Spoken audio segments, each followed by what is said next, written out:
So what the hell happened yesterday? Because we started the shadow show, and I'm whispering a little bit louder because clearly it didn't get heard by the only person that matters, which is Dan. Yesterday, we started the show saying, hey, let's all lock in. Let's downplay the trade packages from elsewhere, Golden State, Minnesota. Hype up that Heat package. Yeah, that was good, yeah. Explain that Tyler Hero and Khalil Ware are really good pieces to get for Milwaukee. Don't forget the part where we were trying to trick Milwaukee into thinking Ware was good. Yeah. By playing him some more.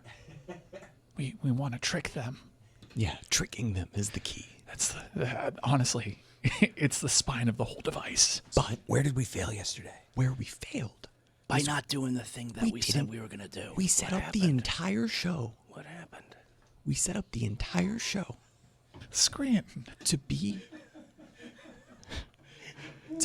about... This isn't funny. Stop laughing. Using our voice as a collective show. Jeremy, we don't have the juice. No, we do have the juice. We do not have this the juice. This group of people don't. You know who has the juice? Dan Le Batard. Dan Le Batard. And Dan Le Batard did not walk in here and even address Giannis Antetokounmpo. It's Dan's fault. We did great. We talked about James Harden for 45 minutes before he was even traded. So what needs to happen?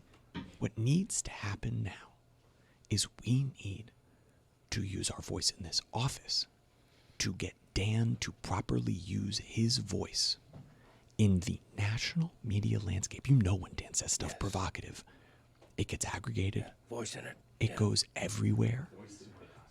You're damn right, Greg. Dan needs to be voicing it. Voice in it. On behalf of the city of Miami. Does he have to wear a costume? So that's up to him. That would help. It'd be a plus. It would probably help.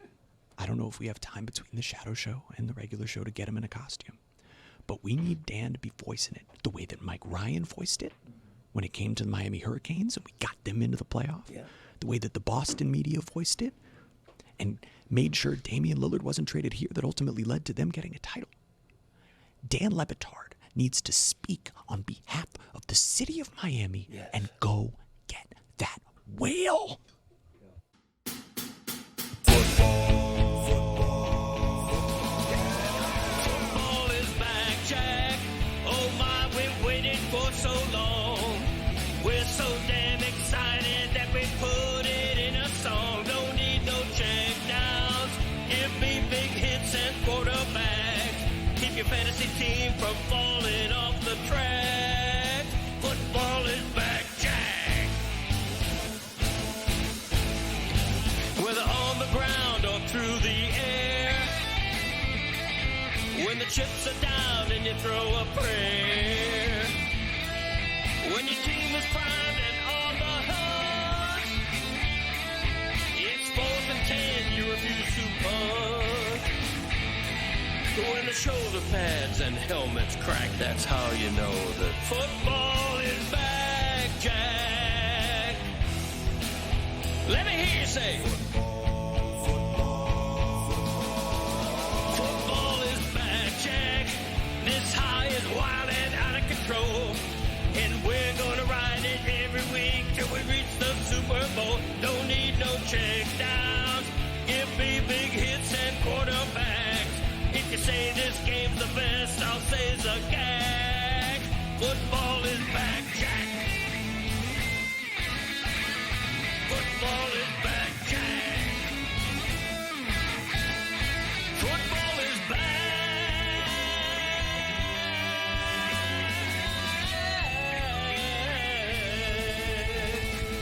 Football is back, Jack.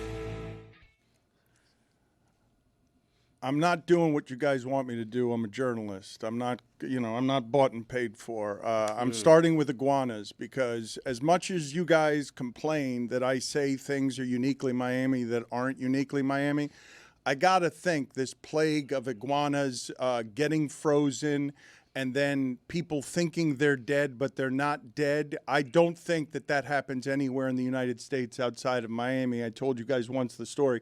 Pat Riley learned it the hard way when he came out and his lawn was filled with iguanas he thought were dead. They were just frozen. It was too cold, and this is what their bodies do because they're not supposed to be here. And he buried them all, and he killed them. They weren't dead when he got them. They were just frozen, and then he killed them. Have you guys experienced this? Because it makes me sad, the number of people wandering around. Some of them are making tacos out of the iguanas, saying that they're the chicken of the tree. Yeah, they're edible. Stop trying to shame Pat Riley for doing Florida a service.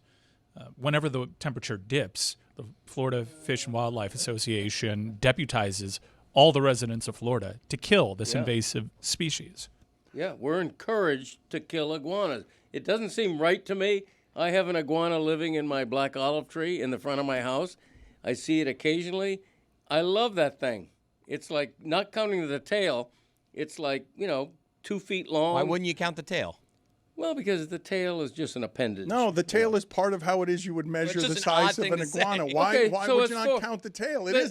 Chris is right about this. Why wouldn't you count the tail? The tail deserves to be counted in the measurement of the size of the iguana. Not counting his legs, he's about 4 feet. Yeah, not counting his head. It goes without saying that the tail is pretty much the same length as the body. So it's a 4-foot iguana. Okay, you just doubled it. You took half the iguana size for no reason. And it's not enough that we're killing iguana right and left. Now you're taking away their tails too? Look, if I had a tail, okay, picture me with a tail, like a dog tail. I'm closing my eyes. I'm picturing it. Okay, if I had a tail, I have it more as like a dragon tail. What are you guys doing with the tail? Wow. What kind of tail? A horse tail? I think it's like a stub. Oh, just like really? a bulldog, just like that big. a little Yeah. bulldog I'm stubby picturing tail. otter tail. I don't know why. a couple of dogs ago, Sandy had a stub of a tail because it was a Puerto Rican dog, and apparently our friends in Puerto Rico have a habit of cutting tails when the animal Puerto Rican very dog? young. Yeah. Dogs have races? This was a Puerto Rican dog. There's a lot of Puerto Rican rescues. Yeah, Willow. It barked in Jess's Spanish. dog is Puerto Rican. There you go. But anyway, getting back to that, if I had a tail, I'm still 5'9". You're not going to increase my height because I have a tail. It has nothing to do with your height. The Sure it iguana does. the iguana does not. It's not measured standing up on its hind legs. It's measured by length, not height. Right. Yeah, if the tail pointed up, then you wouldn't measure the tail as part of the iguana's length. But it doesn't. The tail, it's horizontal. Okay, the point is the iguana that lives in my black olive tree, I love him like a pet. I would never kill him. Okay, he's cold-blooded. If he falls out of my tree, frozen, once every 3 years, I'm going to nurture him back to health and let him live. Jumpin' Charlie would not like that. Jumpin' Charlie would kill that thing. Put it on the poll at Le Batard Show. Would Jumpin' Charlie kill that thing? And Jeremy, please look it up for me whether this is something that happens outside of Miami. It probably happens other places outside of the United States. I just can't imagine it happens anywhere else in the United States, that you have this grand proliferation of iguanas that seem like they're dead, but they're not dead, and they don't belong here. And symbolically, by the way, in terms of what's going on in America, like a lot of people are being cruel to the iguanas, and the saying is some form of, if you don't like ice, get out of here. Look, I don't think the iguanas needed a famous ally the way that you're caping up for them. These are an invasive species.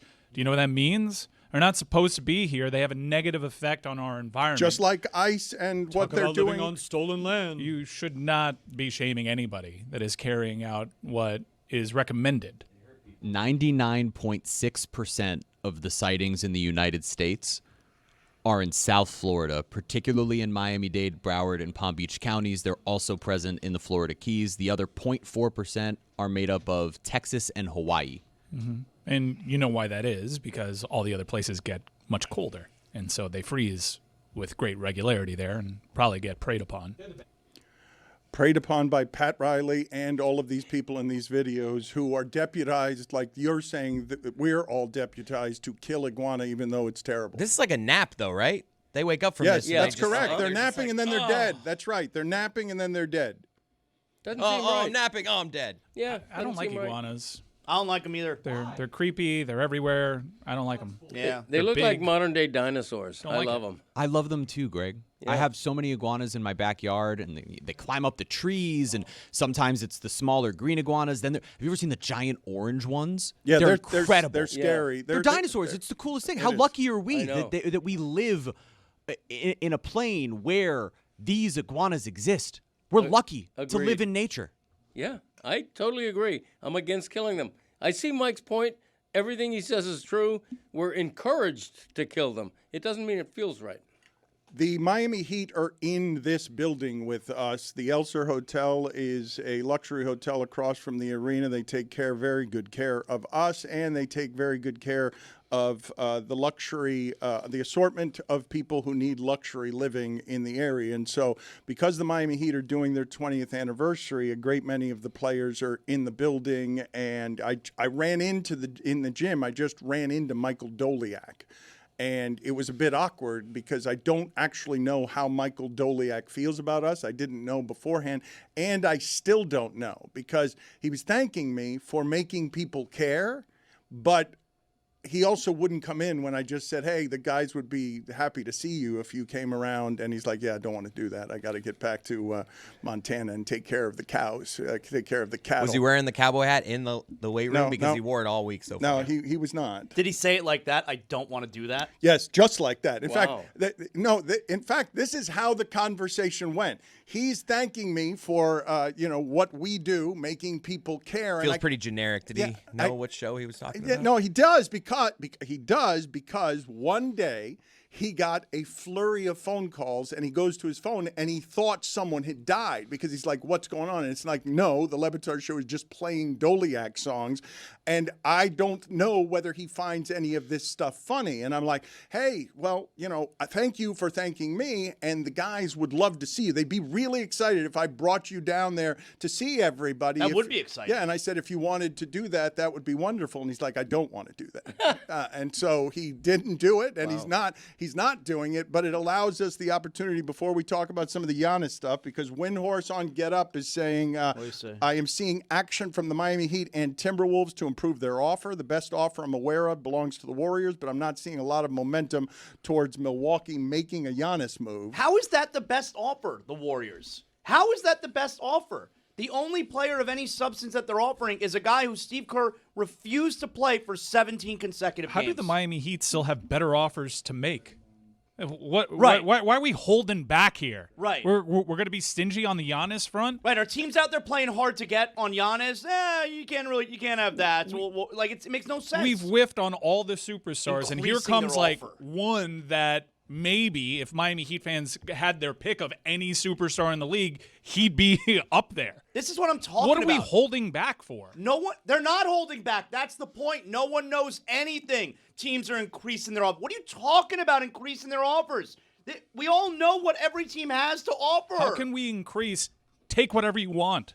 There's no increasing. It's a good point. Except Bam. Well, that's not going to happen because the way that this really works That would be is increasing, to though. pair the two of them together. Yes. That's not the offer, and that's not what Giannis would want. Right, and they're friends. They have the same agent, and part of the reason Giannis wants wants Miami is to play with Bam. That's How exactly are the right. Warriors increasing their offer? They're Are you not. telling me that they're not offering all of their picks? No, they are. Are you telling me they weren't offering Kuminga? How are they increasing their offer? Here's the reality: is Can No one knows I anything. stop you for just Yeah, a second, please. Jeremy? What I'd like to do is I'd like to do this Giannis talk, but I'd like to interrupt it occasionally just with Doliak songs without warning. So go ahead and do the Giannis talk because people do want the Giannis talk, and Zaslow's going officially crazy because Zaslow's son yesterday fired Pat Riley. He did. And Mike, you were on that text string with me when a panicked Zaslow saw Minnesota make a small trade and just started shouting into the phone,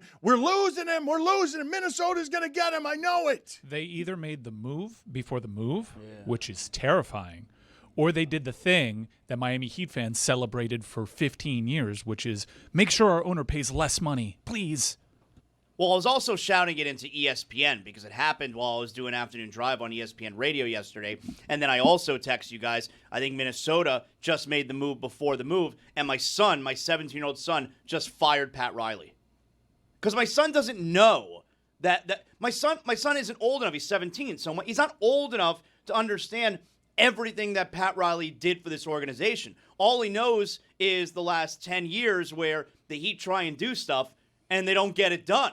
So my son wants Pat Riley fired, not stepped down. He wants him to be fired. Return of Doliak. You know that he's not whack. It's Michael Doliak, and he's taking it to the rack. Return of Doliak. I think he played with Shaq. That's Michael Doliak, and he never smokes the crack. Such a strange fan base, this Heat fan base. You have high tops at Flanagan's high-fiving each other because we moved Bino Udre to get us under the apron. Zaslow's son firing Pat Riley with a lack of respect is something he should not allow in his household, but Zaslow is having a little bit of difficulty teaching respect to his kids in the household, and this is a place where it should be taught easily. But Mike also is pretty down on Pat Riley and has been for years, and now he's also down on Giannis, okay? Because it's very clear in all of this that Giannis, and this happened to Lillard too, and the Heat caught a break that they didn't actually get Lillard because then he broke. But Giannis clearly does not want to be seen publicly as the bad guy. And this one is super interesting to me as a guy who is a foreigner and has been one of the few foreigners who's allowed to actually cross over and be an American superstar. Like Jokic doesn't even get to be this. Giannis has learned the language and done so much to ingratiate himself to both America and Milwaukee that he's become a transcendent superstar, even though English isn't his first language. That's hard to do. Baseball players have a ton of difficulty doing it. So the quotes attributed to Giannis is, "What do you mean? My father's buried in Milwaukee. My kids have Milwaukee on their passport. I don't want to ever leave Milwaukee." He does not want to look like the bad guy, and you can't do something like this if you're not okay with looking like the bad guy. I totally agree. The lone exception to what you say is that there was an incident where he booed the home crowd and gave it a thumbs down. But other than that, Milwaukee loves him, and he loves Milwaukee. But he wants to leave, and there's no way to hide that. He wants out. Milwaukee's willing to trade him. Reality comes in. Bucks fans, deal with it. When he comes back in a Heat uniform or what have you, you're going to decide the reaction you give to him. I suspect you're going to cheer him like the hero he was for you, like the champion he was for you. But that's up to the fans. Giannis makes his move. He's entitled to do what he wants for himself, for his family, for his bank account. He's entitled to it all. 1, 2, 3, 1, 2, 3, swish. 1, 2, 3, 1, 2, 3, swish. 1, 2, 3, 1, 2, 3, swish. Throw 'em up till I lose count. I'm gonna pass to Michael Doliak. Michael Doliak. He's gonna shoot like the defense doesn't exist. Like it doesn't exist. I do agree with Greg. He is entitled to do what he wants. Sports fans are entitled to judge how he's going about this. The guy would rather spend a summer of his prime in Greece than chasing another title with a contender. What does that mean? What do you mean? I mean, he'd rather be in Greece than do what is necessary to get himself off of this roster, because the move that the Timberwolves made was with June in mind, not to make a move for him right now. He does not want to be the bad guy, and I think he's overthinking this. He brought a title, was the sole reason Milwaukee got an NBA title. He's going to be a good guy in like 6 months' time. I think he's going to be a good guy the moment he's traded. I don't get the impression that anyone in Milwaukee is upset with him. He has given everything to that town. He has been the greatest Milwaukee Buck of all time. Let him move. Let him do the thing that every superstar needs to do on the way out. Because he's not doing those things right now. Kareem would like a word. I think Kareem would like a word. Laker. He gets forgiven. He gets forgotten in a lot of these That's situations. because you're not calling him by the name that he played with. I believe that Kareem also gets looked past in the conversations about who's the best player ever, because we insist on doing this to someone who's a human size. It's why we like Michael Jordan and Kobe better. Like, if you're 7 feet, we kind of disqualify you from the conversation of whether you can be the best basketball player ever, because we want it to be about will, not physical size. I thought we don't say that he's the best ever because he's not. It's cool that we're going to do the same thing with Wemby with him, right? Like, he's going to be the greatest ever on and off the court, like Kareem, and then we're just going to kind of ignore it. Eyes on the ball. Okay, so the Giannis thing. Golden State, like you were talking about, can they increase their offer? No. They can't. The conversation around increasing their offer has been Minnesota and Miami, because Minnesota, more likely than not, has just been offering like salary and is trying. I mean, the reports are they're trying to get 4 or 5 teams involved so that they can spread Naz Reid and Julius Randle and Jaden McDaniels all over the league to acquire picks and salary filler to be able to make this move. They will have to do a ton. With the Heat, it's a matter of we've been talking about it. What salary do you want? Do you want to be able to take guys and make those first-round pick trades on your own? And what started this is Golden State, and this has been forever, Golden State's front office talks to the national media more than anyone in basketball. They're constantly talking. They are constantly putting narratives out there. They want you to know what they're doing. And so we've known for a while. They're going to offer all their picks. They're going to offer pick swaps. They're going to offer Podziemski and Kuminga. It was Butler. Now it's Green. We know what that is. Now what do the Heat and Minnesota do to match that? Because you don't negotiate against yourself. What would you do if I took it to the hoop? Would you stand up and try to block me? Play some defense and I'll back it out. I will try to hit it from the top of the key. Oh, only I could spy with a little help from Ray LaFrance. Yes! Oh, that was good. Zaslow has a running feud with Brian Windhorst. Zaslow's been saying none of these reporters know anything. I do believe that Windy is connected, and I do believe that Windhorst knows things. Windhorst was your first ballot into the Tool Hall of Fame. Why are you doing this, man? Is it true or not? Is it? I mean, he is inaugural member Tool Week Hall of Fame. He was hanging in the rafters. We had a whole ceremony and a banner and everything. Why are you doing this, though? Like I didn't do it. You're the one who hung the banner in the rafters. You're the one who did that, and then you worked for ESPN. That's not right. That's not my fault. You did that. You're bringing something back up that I had a lot of anxiety and agita over when I got a job at ESPN Radio, and I had to smooth things over, and because of my past actions. Okay, there are consequences, and I had to deal with those consequences. And now we've moved on. I'm in a place with some employees there, like Brian Windhorst, who have been able to get past my past transgressions. And now you're bringing it up again. Boom, boom, boom, boom, boom, boom, boom, boom. Mike Doliak brings all his boys to the yard, and his game is better than yours. Damn right, it's better than yours. He will teach you how to take good charge. Windy says on Get Up, the Miami Heat are out there talking to other teams, trying to assemble 3-team packages where they can improve the amount of draft picks and young pieces they could offer to Milwaukee. Same for Minnesota, but I think it's a long shot they can come up with that package.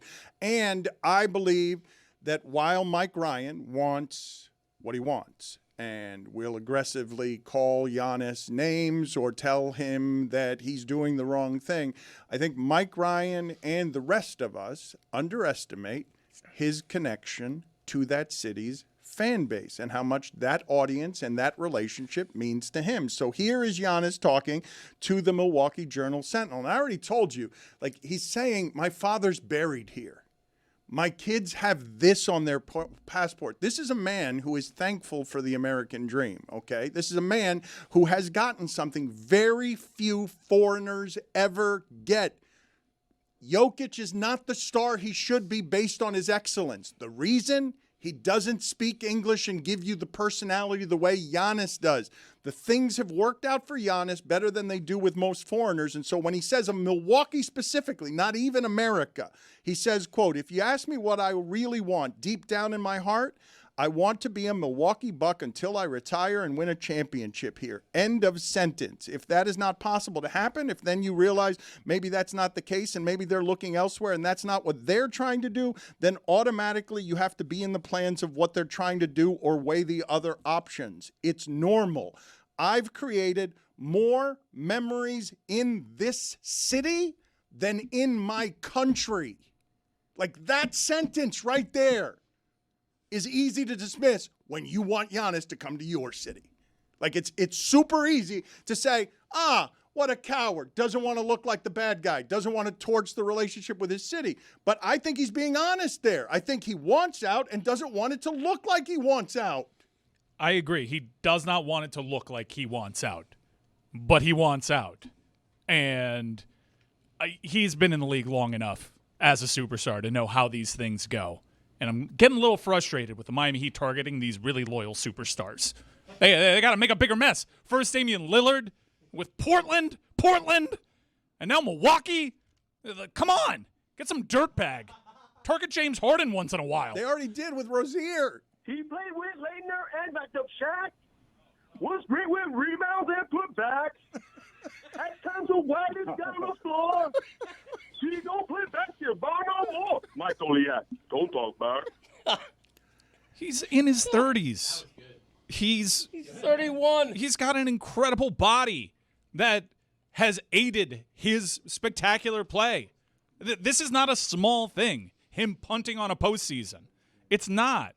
In terms of his legacy, in terms of the achievements, yes, he's made spectacular memories in Milwaukee. That's not to say he can't make memories elsewhere. And he's deciding, I think I'd rather just not make memories this summer and spend my summer at home.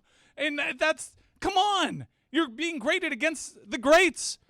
Dan's comparing you to Kareem Abdul-Jabbar. Like, come on. You did that. You said he was the best player in the history of the Bucks. Because you mentioned the wrong name. Yeah. Lou Alcindor was a Milwaukee Buck. Damn right. Yeah, that's a fine. LEW. Michael, thank you. We'll do it again with you tomorrow. Yes. Tomorrow? These superstars have egos. They want to be talked about as the greatest. Giannis wants to leave a legacy in which he is remembered as one of the GOATs of all time. And to opt out of a postseason because you don't want to make a divorce look uglier, a divorce that you will be forgiven for literally 6 months from now. Like your next time in Milwaukee, you're going to get cheered. I have a hard time wrapping my head around that. We know how this goes. The NBA fan and the American sports fan is conditioned for this. Just do the thing. I know the Heat like to keep everything in-house. They don't have leaks. They don't want the media to know what they have going on, negotiations and all that. But see other teams, like Minnesota potentially made the move before the move. Golden State has Draymond Green last night talking about how he's about to be traded. Let's get that sound before you continue with this point. And you continue the point after we play the Draymond sound of him being, a little bit wounded by the business of this because he's a champion and he kind of wants the deal LeBron has where LeBron is saying he doesn't expect to be traded. And when LeBron says that, it means because he knows it, because they can't trade him unless he says they can trade him because there are so few no trade clauses. But if anyone's earned one, it would be someone like Draymond. But that's not the way this business works, because when Mike Ryan says sports fans are conditioned to guys doing the thing, you guys all killed James Harden yesterday with a real amount of poison because you don't like it when these guys do the thing. So let's listen to Draymond here saying, I've kind of done some things for this city. I'd like to stay here. Steve said he's had a chat with you about That's when it got real for me. Yeah. Like, maybe I should be a little more worried about this than I am. I didn't get worried about it, but I was like, okay. Yeah. It's interesting. He was like, how you doing? I'm good, coach. I know all these trade rumors and stuff. It's like, it's weird. It's like, yeah, it's crazy. And then he's like, how's Hazel handling it? And that's when it got real to me. I was like, I haven't spoke to her about it. It's not something we've spoke about. That's when it got real to me. So today on the way to the game, I spoke to my son about it. And I was like, what if I get traded? It's like, well, why would they trade you? It's like, it's just the business. I've never been traded, but it can happen to anybody. And he was like, I just don't understand why they would do that. So, what are your thoughts when we talk about just the business here, Cody? Because I thought yesterday, as Zaz and Mike Ryan and a whole lot of people are killing James Harden before the trade, what I thought was most interesting in the middle of that is Kawhi Leonard, who never says anything about anything, says that guy's forever my boy. And even if that guy leaves his side and he can't do it anymore with the Clippers, he's not hurt by it. He understands more than most how it's a business. You know why? Because Kawhi, I'm positive, is hurt by everything that happened in San Antonio. And then he goes to Toronto, another country, wins the championship, and he knows these people don't care about you.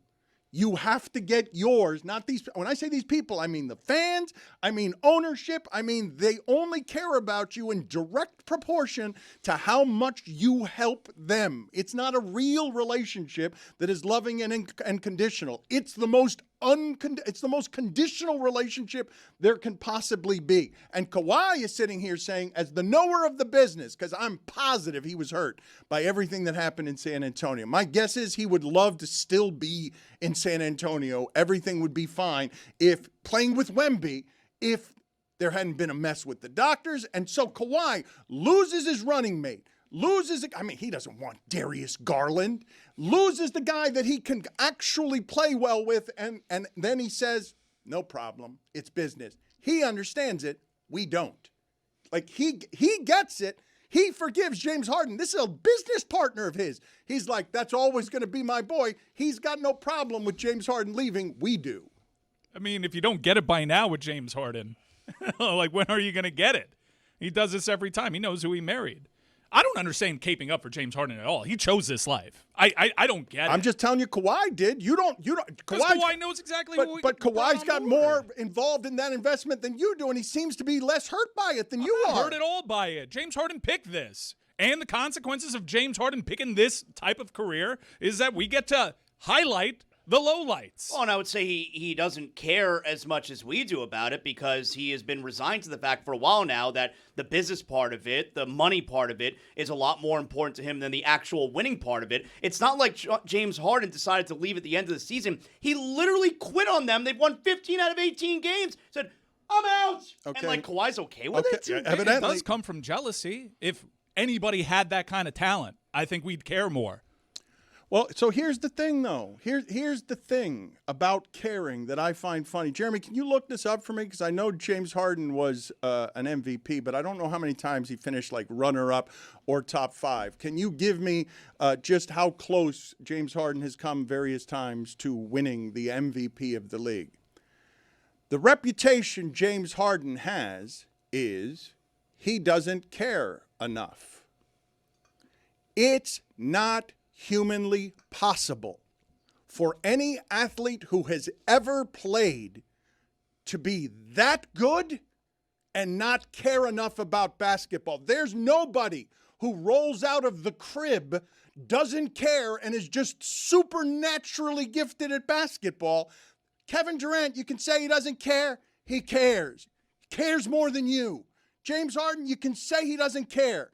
He cares. You can't be that excellent. It's not possible. Not humanly possible to be runner-up for MVP. No one's ever done it. No one ever will unless you take care of your body and do all the things that you have to do. That he won MVP because they had the best record in the league and they averaged 30 points a game. But how many times did he finish runner-up or top 5?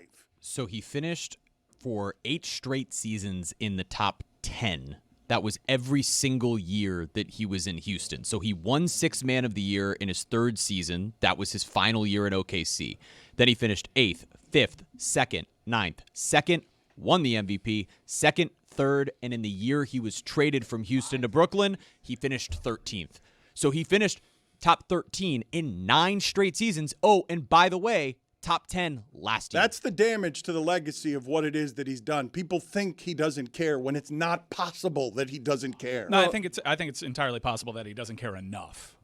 Like, okay, you want to make the easy argument that he cares? Yeah, he's excellent at his job. He's made $500 million. He clearly cares about putting the ball through the hoop. But there are other factors. He very clearly, on the spectrum of caring, he is on the low end.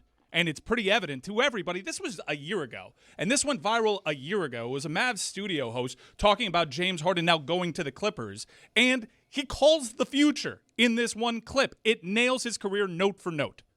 Ask the producer to pipe this into the Clippers locker room so I can talk to you, James. I hope you're taking notes. I'm telling you in advance, you're welcome for the wisdom I'm about to spew. Because, listen, I get on my knees every night and pray for someone to believe in me like Daryl Morey believed in you. You wanted a certain coach, they brought in Mike D'Antoni. You want to play a certain style, they played it. You wanted Dwight Howard, they brought him in and got rid of him when you were tired of him. You wanted Chris Paul, they brought him in and got rid of him when you were tired of him. They brought in your old friend Russell Westbrook. You want to go to Vegas on off days? They looked away. You wanted the team to stay over so you could go out at night. They changed the schedule, and it didn't work. And you know what? You said, I'm going to break up with my whoopee. Not good enough. I see the bright lights in New York. I want to go there. My old pal, Kevin Durant. It's going to work. The big three. And all after 1 year, you wanted out. You realized, oh my gosh, I took this guy for granted, the guy that believed in me. I went back with Daryl Morey. They traded Ben Simmons for you. How did they pull that off? And you know what? You went there and you got a partner who got the MVP. He won the MVP. And what did you say afterwards? You said, they didn't hand me the reins. You're the point guard. You were holding the reins. And what did you do when you had the reins? You scored 9 points in Game 7 against Boston. You blew a 3-2 series lead. So they fired their coach. Not good enough. You broke up with your guy, believed in you again. You said, the bright lights of L.A., that's where I want to go. Let's see if that works. Listen, James, have you ever had those friends who had bad roommates? Over and over, they complained about their bad roommates. This guy's terrible, the bad roommate here. They never thought to be self-aware enough that they're the bad roommate. They're the problem. Hey, James, you're the problem. If this doesn't work this year in this system with this team, then you're going to go and point fingers at everybody else, and you're going to go back home and you're going to start swiping right for another team, and there's not going to be anybody left. Because, James, you're not the beard, you're not the system, you're the problem. Heard that mic drop there. It was great, and he keeps swiping right, and he's going to get his money, and he always does, and it's because he's excellent. And he's excellent. Like the one thing he's wrong is that he said there wouldn't be another team waiting, and there was. Well, it's Cleveland. I think that clip's embarrassing. I really do. The guy's doing an editorial on a player who plays for another team. It's a Mavericks broadcast. I don't know, like he's right about everything he said, but I think it's embarrassing. It's just the most negative angle, though. I mean, when I look at James Harden, I see an all-time great whose legacy is bulletproof at this point. He's just no. His legacy's not bulletproof. I think it came off Teflon there, where an unprecedented studio host is doing an editorial just to take him out. Greg, so ridiculous. Greg, his the part about this that's fascinating to me is the fact that you really have to work through all of the places where fans and media get most upset at athletes to undermine what should be this excellent of a legacy. Top 13 MVP, 13 straight years, changed the entirety of the game. If Trevor Ariza makes 5 threes in a game, he'd be a champion. I mean, like this, you really have. It's hard. He wouldn't be a champion. He'd make it to the NBA Finals and probably lose there because that's what he does. He doesn't win a championship. I have no idea what that dude's name is, and neither does the majority of our audience. I'd say 99% of our audience was nodding in agreement.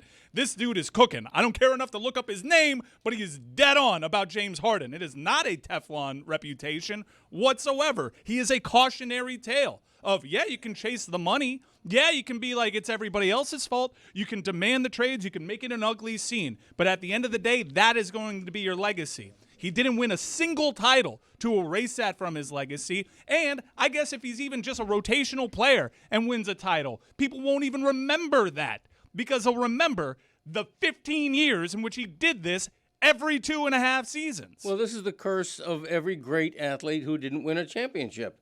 If James Harden won one championship along the way, 8 years ago or what have you, we're all talking about him and looking at him in a whole different light.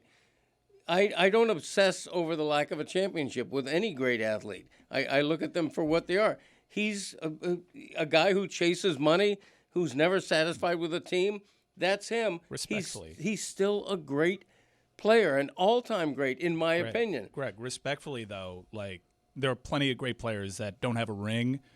Charles Barkley doesn't get hit with. You didn't care enough. You didn't maximize your talent. You made a mess. And he didn't come up smallest in the biggest moments. Yeah, like there's so many famous players in that league that didn't win a championship that it's not held against them the way that it is with James Harden because the talent is there. The resume is there. Clearly, like, the professionalism was lacking. I know, please forgive me because I tend to mix up teams sometimes when I'm looking back. But the James Harden team that lost at home in Game 7 to Golden State because they went 7 of 44 from 3, that was the Kevin Durant Warriors, correct? Like that. Was that not the? I thought it was a 73-win Warriors. Oh, was it really? So I think so. Okay, so Wow. it was the 73-win Warriors. the conversation around Giannis and the trade packages for him feels entirely corrupt. The national NBA media is spewing out of both sides of their mouth, and they're trying to manipulate the public opinion for their own benefit. The obvious best offer comes from Miami. It's built around a 25-year-old all-star guard, a 21-year-old and 7-foot-tall do-it-all freak of nature in Khalil Ware, has several picks, including available pick options that the national media conveniently leaves out. But that doesn't fit what would be easiest for the national media. Sure, they might want to come to Miami for a vacation more than Minnesota, but their laziness makes it easier to say, oh, here's Giannis and Steph, and oh, here's Giannis and Anthony Edwards. They're forcing their narratives without even including the team with the clearly best offer, and they're doing it specifically because Pat Riley and the Miami Heat know that real G's move in silence like lasagna. So they don't share their plans. They don't share their plans with anyone in the national media, and makes the media's job more difficult. The national NBA media is trying to commit a heist on behalf of the league to manufacture the sexiest storylines. It's obvious, and they're willing to do it to the detriment of one of the league's best ever organizations because of leftover jealousy over the Big Three era in Miami. But the league... How's this going? Not the best angle. We pick up the lower third.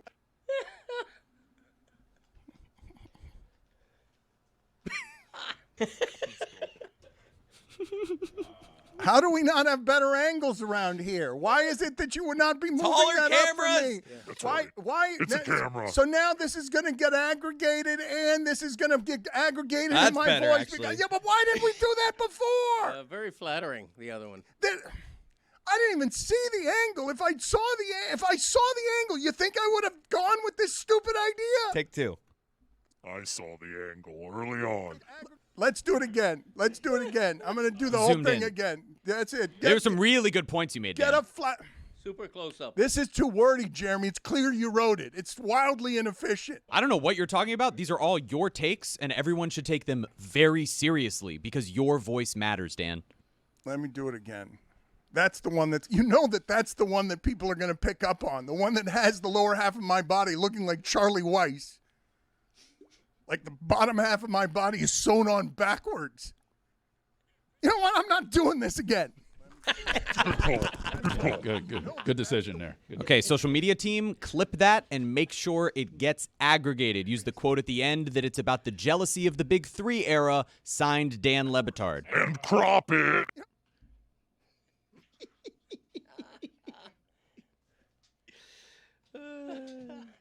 Welcome back, Dan. Let me remind people that this episode of the Dan Le Batard Show is presented by DraftKings. DraftKings, the crown is yours. I think it worked. Didn't expect to have so many opinions on James Harden. Didn't expect him to be a trigger for me. I apologize. Hey, the Cavs play the Clippers tonight. Is it tonight? I think so. That's awesome. That's the next Well, game. there's new information on James Harden, too, so I'm not even sure we're being fair to him. This happens sometimes, right? Bill Polian's kid did this last week where he's like, man, you guys are being really unfair to my father on something that's not true because we need to find somebody to blame for dumb. So what's happening here with James Harden? And I should point out that Zaz got this wrong, and he will suffer a penalty in a moment for getting it wrong. It was not the 73-win Warriors that the Rockets beat in Game 7 when going 7-4, 44 from 3, or lost to. It was the Warriors that went 58-24 in that 2018 season. So that, but is that Durant? They swept the Cavs. Yeah, that's Durant. Okay. It was LeBron's last year. How did that team go 58-24? They must have had injuries in the regular season. It was really easy for them to play basketball, so they didn't care about some regular season games. So what's here? What's the latest reporting on Ramona Shelburne? And I need to remind people as well, tomorrow we're going to be doing a live stream as the trade deadline approaches. We're going to go and be on live for a couple of hours after our show and have some fun with all the trade deadline stuff. If you want to hang out with us, that should be some fun. But what's Ramona Shelburne reporting? And what are you apologizing for, Mike? Like what? He's a trigger. Of course he's a trigger. Sports fans are always going to get bothered when the athlete chooses the money. Like it's not It's their business, not our business, and it becomes our business when we get hurt by these guys behaving in a way that chooses money over us. I don't know. Maybe I've stayed on it too long. I typically don't display that kind of passion. It's just weird. I feel like I'm speaking for the vast majority of sports fans. It's not weird for you as a sports fan to be offended with not just a player choosing the money. Fine. Like, if you're any kind of grown-up, you understand a player choosing money, okay? Let's not be babies here. But you're upset because it's a player mid-season who multiple times quits in the middle of the season. That's the offensive part to But fans. did he indeed quit here? Like, what's being reported? We'll get to this in a second. What do you have, Cody?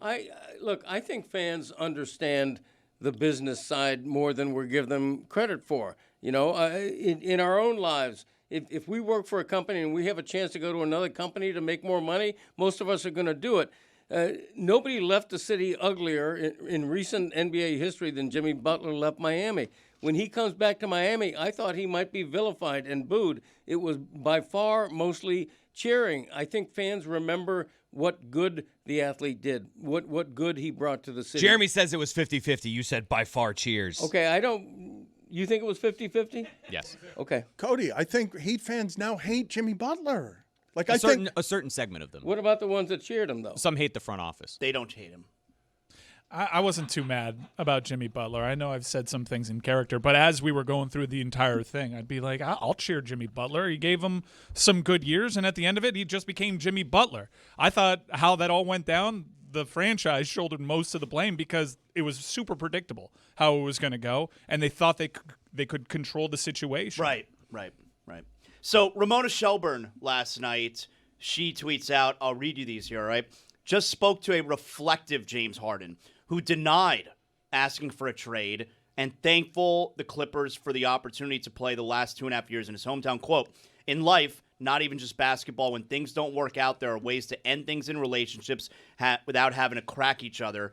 Maybe we just don't see a future with each other. Maybe we just outgrew each other, whatever the case may be. I feel like the other situations weren't like that, and that's why I can respect Steve and L, that's Lawrence Frank, and T. Lou, because they didn't put me in a weird position as much as everybody tried to make it like that. Harden went on and said, quote, he didn't want to feel like I was holding the Clippers up in their future. I wanted them to actually have a chance to rebuild and get some draft capital, even though they didn't get any draft capital in return. In Cleveland, I see an opportunity to win in the East. That's a very good team, coaching staff, all the above. So as much as I want to stay in LA and give it a go, I've never won before. As a basketball mind, I think we have a better chance, end quote. So you're telling me that in the middle of the Clippers playing the best basketball in the league, they've won 15 out of 18 games. They are finally in the playoff picture.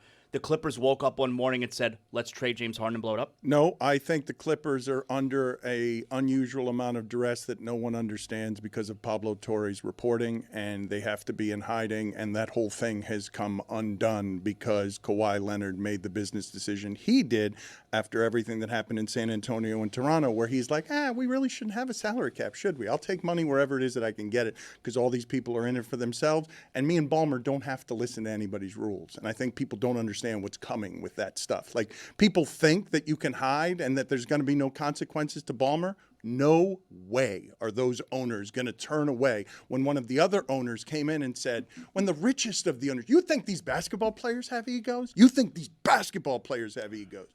These billionaires, you think they're going to be okay with Ballmer saying, I don't care about your rules? Like, yeah, I know this whole thing is important to you guys, but this is a small business for me. I want to come in here and win in the playground. I'm going to cheat with Uncle Dennis and Kawhi. Allegedly. Thank you. It's important. And it's important to note that Mark Cuban caped up pretty hard for old Steve. That's Mark Cuban, and I don't know what he's doing or why he did it, but I have talked to other owners.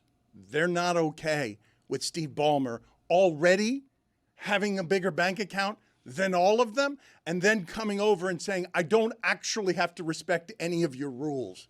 I'm going to make a side deal over here. The ones who cape up for Ballmer, if you hear any of the others do publicly, it's because they don't want Pablo sniffing around what they might be doing inside transactions, because it's crazy to think what's happened there and how complicated it is, and it's not over. The reporting on it is not over. The information that we still don't have that we're going to get is not over. And we're going to look back and say, oh, that's where it fell apart. this organization didn't actually know how to handle an unprecedented scandal, and it broke apart in there. It was already an old team, and Kawhi kind of fouled it up because of whatever it is the business did to him, where he's like, I don't have to respect the rules of your business. What are the consequences really if I allegedly grab a whole bunch of money on the side? The thing that happens around the money, and I know that people think that money's a panacea, but it's often a poison disguised as a panacea.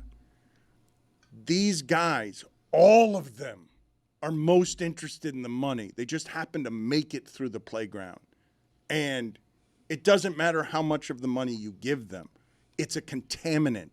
And so when you salary cap it, and Kawhi's allowed to grab a bunch of stuff on the side, and James Harden gets yelled at by every media member when he tries to grab at the money, these quotes from James Harden are the first time I've found him interesting on anything. This guy has been famous for a long time. He has not been publicly introspective. His reputation for a long time has been, prefers strip clubs and the party life to whatever it is basketball is, and it's harmed him. Like, I've rarely seen a player of this kind of excellence whose reputation is going to be, didn't care enough and also was small in all the biggest moments. Like, that reputation's hard to get my head around because I've rarely seen anybody who's this kind of good who, if he'd won, listen to what you guys are saying. If he'd won because Kevin Durant and Russell Westbrook got a call against a Heat team that was more ready than they were because they'd suffered a little bit more when all of them were 23, we'd be giving James Harden credit for something that he didn't even do. That was not a foul. That was good defense by Shane. Yeah, they lost him 5. It's not a foul. And we were in town around that NBA Finals. There were loads of stories about what James Harden was doing in terms of game prep. If they'd won that title, if OKC had somehow beaten the Miami Heat, or if when James Harden, was he a rookie? He was a rookie. He was third year. He was a sixth man, though, right? Yeah. He was coming off the bench for that team. Yeah, San Antonio had no answers for him. We'd look at the entire career of James Harden differently because he got one championship. Yes. And then if they win that Game 7 against the Warriors and win the title that year by winning the next round too, he'd have 2 championships. Yeah, but don't you think that all set the table for what was then a disappointing career? Because he made it to the NBA Finals early in his career. There were 3 tremendous players. Everyone knew James Harden was good enough to be a superstar that could carry a team. And everybody assumed he'd be making it to the NBA Finals, not regularly, but plenty more times, and it never happened. Do you believe him here, though? Because does it change the narrative at all if he's saying, quote, I didn't want to feel like I was holding the Clippers up in their future? He's saying he did not demand a trade. I'm inclined to believe him. I've never heard James Harden really speak that way, ever. It seems reflective, and Ramona says she caught up with James Harden, so I don't think that's a statement. It reads like a statement. Let's read it again. This is him talking to Ramona. In life, not even just basketball, when things don't work out, there are ways to end things in relationships without having to crack each other. This is him learning, by the way. This is oddly introspective for a dude that wore a Blue Lives Matter scarf inside the bubble. Maybe we don't see a future with each other. Maybe we just outgrew each other, whatever the case may be. I feel like other situations weren't like that, and that's why I can respect Steve Ballmer and L and T. Lou, Lawrence Frank, because they didn't put me in a weird position as much as everyone tried to make it like that. I believe him. I don't have any reason to not believe him. Yeah, I read it a little bit differently. I think what he's saying there is true, but the respect those guys for not putting me in a weird position, it didn't become combative. It didn't become nasty in the media. He didn't want the money. He didn't want to stay there because they wouldn't extend him. And they were like, okay, let's find a trade that works for both of us. And no one slung mud at each other. Like, that to me is what that says. Yeah. Why are you laughing at me? It sounds like he's got gratitude for this one not being ugly. Like, oh, I get what I want and I don't have to cause the scene. That's Thank how you. I see it. Yeah, last time he, with Daryl Morey, he went to China and told a group of kids Daryl Morey is a bleeping liar. That's what it took from there. So the fact that he gets to go to the Clippers and say, like, hey, let's just work this out quietly right before the deadline, there is gratitude there You see, because he didn't have to do that. That's what you do, Giannis. You call your GM a bleeping liar. That's how you do it. In front of Chinese kids. In front of kids. Tony is out in the field for his top 5 as we segue into football with Super Bowl week. Katie Nolan going to be on with us later. Mad Dog Russo is going to be on with us later. Yes. It's a surprise. I do not know where Tony is. He likes to surprise us with his reports from locales in the wilderness of Miami. Where are you, Tony? Hey, Dano, good morning. I'm at a very secretive location, as you can see. Danny, see if you can pan around here. We're in some place that is almost, you can't even get here. Dan, we are at the old Crandon Park Zoo on Key Biscayne. I wanted to save something very cool that we had to kind of hike to for one of my last hits of the year. So we've got this one, and then obviously we've got the post-Super Bowl one. But I wanted to do it here. This is one of the last standing structures of the Key Biscayne Zoo that operated from 1948 to 1980 before they moved over out west and became Zoo Miami. A lot of rescued circus animals started the Key Biscayne Zoo, the Crandon Park Zoo. Dan, did you come as a JIT to the Crandon Park Zoo? Did you go as a JIT? Not as a JIT. You know about those JITs? Too legit to quit. Did you not? Did you not come to the Crandon Park Zoo? No, I never went to the Crandon Park Zoo. That is not a place that I have been. So Okay. but this is you're on a bit of a haunted burial ground, right? There are a lot of animals still there, or there's still a lot of animals wandering around, even though there's not a real home there anymore. There is a lot of avian animals still around. We have some B-roll of some stuff that's going to appear somewhere here. We got some peacocks. I was looking for a seahawk, but I don't think seahawks live in South Florida, Dan. So I was looking if we found a lot of other birds. But no Seahawks. How close So are you to a highway? Why is it that everywhere you go in Miami, there's the ambient sound of a nearby highway?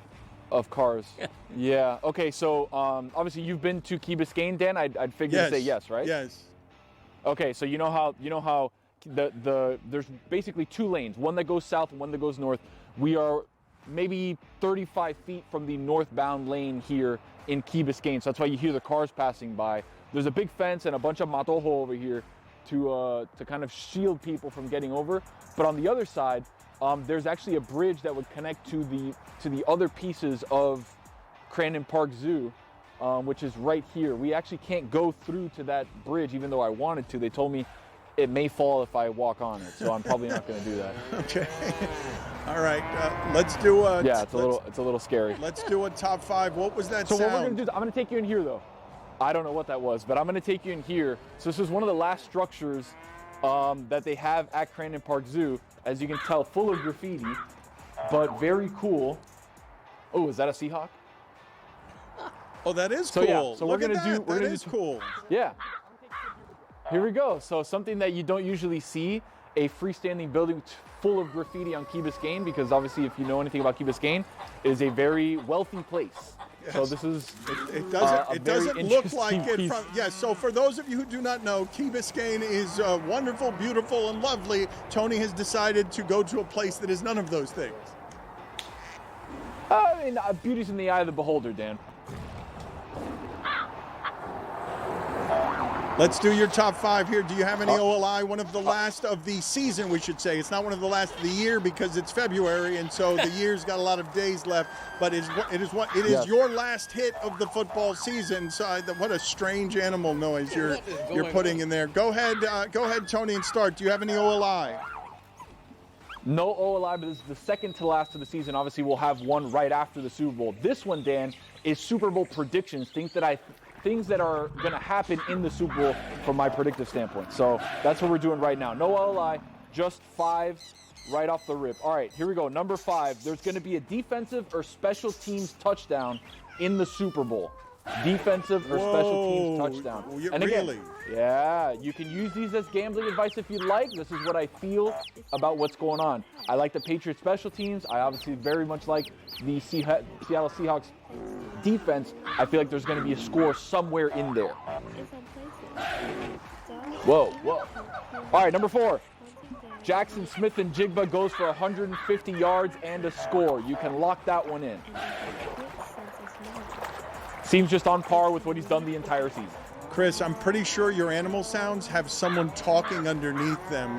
You haven't vetted your animal sounds, so there's an AI human voice talking underneath your animal sounds. I already asked you once to play those less. How about you stop playing them at all? Chris, I'm pretty sure your animal sounds have... All right, so number 3, and we're going to get to the halftime show here. Bad Bunny starts the halftime show with Nueva York. Okay, that's the song. People that have been trying to bet, trying to figure out what the first song that Bad Bunny's going to play, it's going to be Nueva York. I'm letting you know now. So when it does happen, you already know where you heard it from. Dan, you feel good about that? I do. He's never wrong. He's just early. He's Tony. Number 2. Thank you, buddy. Both QBs will throw an interception. Both QBs to throw an interception, which I love that one. Both QBs when pressured. We Drake heard you the first 2 is, times. You expect both of them to throw an interception. We heard you. Okay. My bad. The reception's spotty here. If you can't tell, I'm in the wilderness. If you can give me a little bit of grace on that, Yes, Dan, please. okay. I'm sorry. I was too hard on you. Okay, You're right. Thank you. It's okay. Number 1. Even though Mike Vrabel is going to be a coward on 4th down at least one time in the game, it's going to happen. It's going to be 4th and short. He's going to punt, and it's going to drive me crazy. Even though that is going to happen, the Pats are going to win on a last-second drive by Drake May. They're going to win 27-24. Okay, they're going to be down 24-20. Drake May's going to go down, score a touchdown at the final seconds of the game, and win despite Mike Vrabel being a coward on 4th down at some point in the game, Dan. So that's what's going to happen. I do not hear a lot of people saying that. I don't know how many people are picking the Patriots. Thank you, Tony. Appreciate all your reports. Appreciate how you get into scenic Miami, into creative, clever, and different places. Thank you for showing us a part of Miami that I had not seen before. It is an interesting vantage point you have chosen. Thank you, sir. Thank you.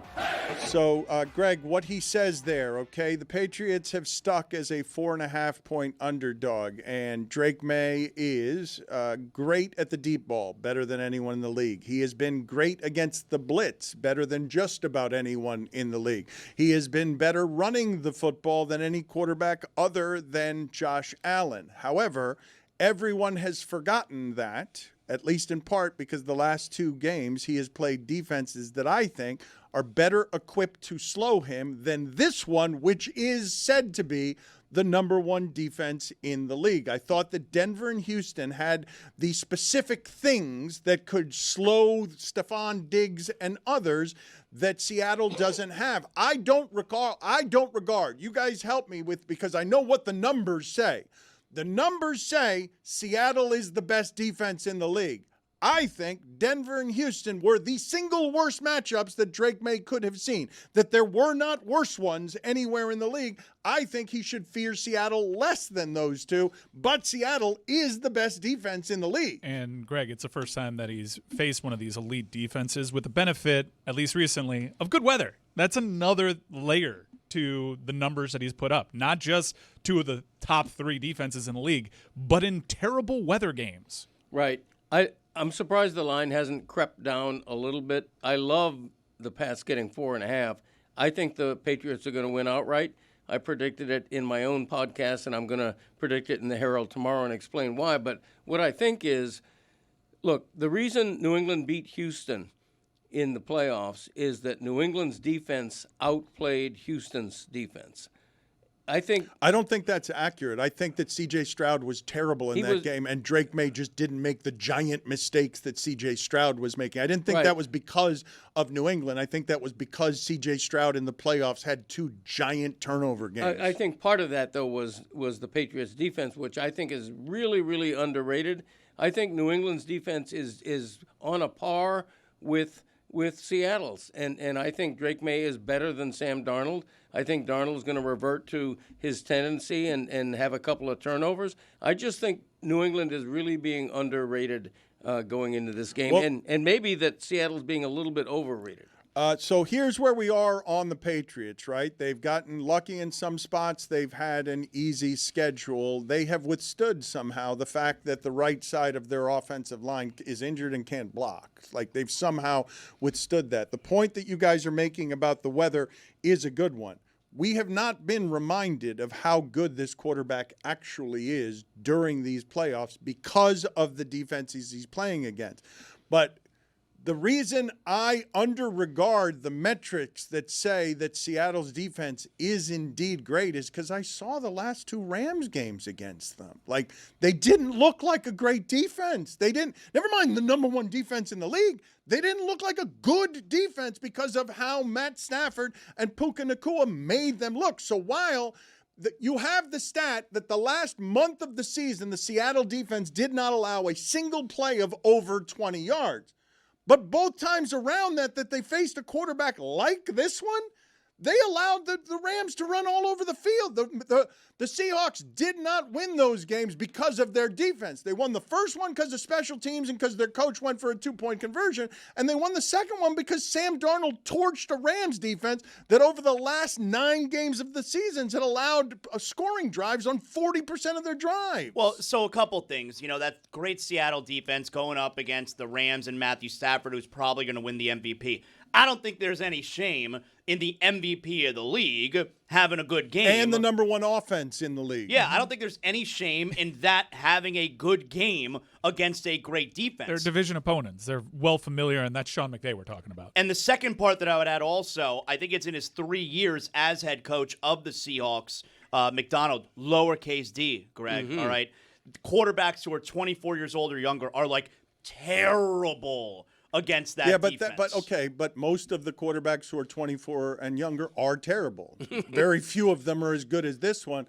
What Seattle does, okay? Can you look up for me the last time Seattle allowed a 100-yard rusher? Because Drake May's going to have to win this football game. It's not going to get won by them running the football or because they're doing a whole bunch of play action because Seattle fears the run. I think Seattle's got the longest stretch in the league by a good amount of not allowing a 100-yard rusher. The Patriots are just not going to be I can't imagine the Patriots are going to be able to run the football. Seattle's the number 1 defense in the league because you cannot run against them. Nobody can run against Seattle, and the Rams don't have to, right? The Rams ran some against Seattle, but the way the Rams are going to beat you is because the quarterback is going to act like the MVP. When I say that we may be seeing the beginning of Patriots Dynasty 2.0, it's because of Drake May. He's 23 years old. He's going to finish second behind Stafford in the MVP vote. I think he's that good. I'm not comparing to Brady. That's 5 years from now that you even dare do that. But I think Drake May is that good right now. It's 20 years from now that you do that with Tom Brady. Don't insult Tom Brady by comparing anybody to him. But okay, 5 years from now, if he's won 2 Super Bowls, people are going to be comparing. That's fine. They can, and he still will not be halfway to how many Super Bowls Tom Brady has won. He won't be a third of the way. If he wins 3 in the next 5 years. The thing, though, about Drake May, I'm going to say it again because I think Greg is right when he says a lot of people, myself included, have underregarded the Patriots. The 3 things he has that a quarterback must have, better at the deep ball than anyone in the league. Seattle's very good at explosive plays. Seattle has a ton of explosive offense because Smith and Jigba is amazing. The 3 things that I want my quarterback to have, never mind against a great defense, period. Better at the long ball than anybody. Better against the blitz than just about anybody. And then as an added bonus, can run better at the position than anyone but Josh Allen. That presents a set of problems to the Seattle defense that Stafford did not because he couldn't run. Couldn't go anywhere. Stunned me when he converted a 4th and 1 and Tom Brady's shouting, "Oh my God." And I'm telling you, I would have been less surprised if my coffee table had gotten up and run and gained 3 yards. When Stafford ran for 2 yards, I was like, that's crazy. I do believe that the way Drake May has beaten teams all year is the way that Patrick Mahomes would. Remember all those 3rd and 7 plays where Patrick Mahomes would run 8 yards? Drake May took that from him this year. Drake May was doing a ton of that where he was bailing that offense out when it failed 2 times and bailing them out when a third play was failing on a drive because he's just running for 8 yards on 3rd and 7. To your point on their defense, they did not allow a single 100-yard rusher all season. It's longer than that. I think it's been more than 2 seasons almost, hasn't it? Well, sure. I thought we were doing sort of the defense isn't transferable from one year to the next. Why didn't you also look up last year? Because I was trying to find the stat to get to you guys. So there were only 3 players to rush for over 80 individually. They were Jonathan Taylor, Bijan Robinson, and Kyron Williams. They had 7 games this season where the total rushing yards for the opponent was even over 100 yards. And in several of those, it was through the example that you're talking about, where it was like Washington and Jaden Daniels was running in one of the games he was healthy. So it takes the quarterback being able to scramble to do anything against it. I will go find the last time they allowed a 100-yard rusher. I just feel like if it extends into the previous season or even the season before that, like I'd like to know. Maybe it's just me. I don't know. Sam Darnold does run some, and I think the streak, I don't know if it goes into the 20s, but it dates back to last season. 25 games. The thing, though, that is most interesting to me about all of the scheming, all of the planning. McDonald's obviously a great coach. Vrabel is a great coach. If the Patriots are going to win, to me, in my mind, there's only one way that it happens, and it's when plays break down. And it doesn't have anything to do with planning, and it doesn't have anything to do with how you've game planned, and it doesn't have anything to do with preparation or will or anything else. It's just Drake May's in a panic, and he busted everything open, and it not only allows him to run for 50 yards a game, it also allows him to throw that deep ball while rolling around in the pocket because he's bought extra time against the defense that Stafford cannot buy against that defense. And that dude is entirely capable. The first time I saw Drake May in person was at Hard Rock Stadium. I'm like, this kid is outrageous. The second time I saw him in person was at Chapel Hill, and I saw a Miami defense perfectly execute its game plan against some nuke plays at the line of scrimmage, and it wasn't enough. He'd either throw a bomb downfield that with pinpoint accuracy, or he'd call his own number and be Superman. This guy is entirely possible of saying, I'm going to put the team on my shoulders today and getting it done against a good defense. The way that Cody describes this, though, and this is the thing that I would fear if I were a Seattle fan, okay? Because I'm going to keep banging it home on this front. The reason that there aren't more giant explosive plays in that sport deep down the field is because of the amount of precision it requires to throw a ball 50 yards and have everything be perfect, and this guy does it better than anyone in the league. I'm routinely stunned by the amount of accuracy that he has 30, 40, 50 yards down the field. You're pounding the table literally for Drake May. I'm on 4.5. I'll take it. And it's Vrabel as an underdog. This one's easy. You say it's easy. Yeah. 4.5. Give me the points. Does feel easy to bet. Give me the points. And just give it to me. If you even want to take the Seahawks, why don't you hedge against that and cook up a little Drake May as Superman parlay with like rushing yards or what have you, because that is New England's chance in this game. Drake May becomes Superman. So hedge against Seahawks minus 4.5 with that if you want to take action in this one. I'm all over Seattle. I am too, actually, even though I just pounded the table for Drake Us May. saying that definitely didn't help. Well, that's true. That's always true, that anything that looks like it's easy in that sport is never easy. But the safer bet, I'm guessing the entirety of this season, would be just take the points under any circumstance in any game, because football is always being football, and it's weirdly close late in a bunch of games that you never expect it to be. Wouldn't it be great if just one time it was easy? No. No, what do you mean no? I want a great game. I want that's a great game. But I want the money. But that'd be great if it was just easy one time. I know, but that's why I'm shocked the line hasn't moved. I would think it'd be 3.5 by now. It's because of the last 2 games the Patriots have played, and because people are forgetting what Drake May did all season. This is what they're also forgetting. They're forgetting what Sam Darnold did for 10 games of the season because of what the last one looked like. Sam Darnold erased an awful lot, and we got one of our favorite conversation points making an appearance all over ESPN today. If Sam Darnold wins, will he be considered elite? Yes. I haven't heard this one since Joe Flacco. I know. I was making fun of that headline earlier today. It's crazy. No, I think it takes more than a Super. How about very good? Especially if he doesn't win it. If the defense wins it and he has an average game, I think he's still Sam Darnold. I could be wrong. What if he has over 300 yards and the game-winning touchdown? He's elite. I believe that Sam Darnold will throw interceptions again. Yes, I do too. And I mean, I think are they with Gonzalez playing or starting? They've lost like once this season. Like as a corner, he's elite.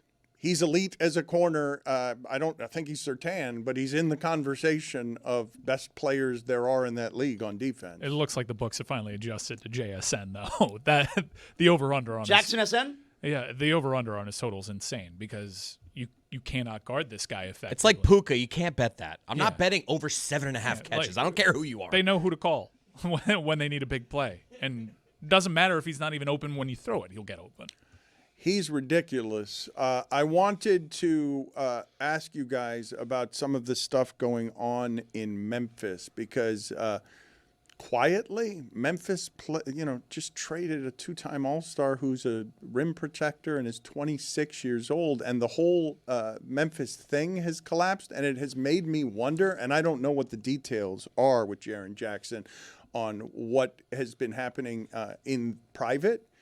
But I do think the dangers of growing up under the James Harden time in this sport is making it so that the 20-year-olds like Ja Morant, a generation removed from that, are learning really bad habits about how hard it is to be consistently excellent in this league. Because Memphis was a contender, and now they're a joke, and they just blew it up, and they just traded a two-time All-Star. Now, he's got some mileage on him because somehow at 26 he's got 7 years in the league, so he doesn't get to be quite a young player anymore. But this is a two-time All-Star who's a rim protector. Like, why are they getting rid of him and sending him to Utah? Like, and why isn't there more of a market for him than that? Like, what is it that I don't know that Utah is the one putting together the best offer for a two-time All-Star who's a rim protector who's only 26 years old? 3 first-round picks is a lot. But why wouldn't someone else also want that player, and why is Memphis getting rid of him?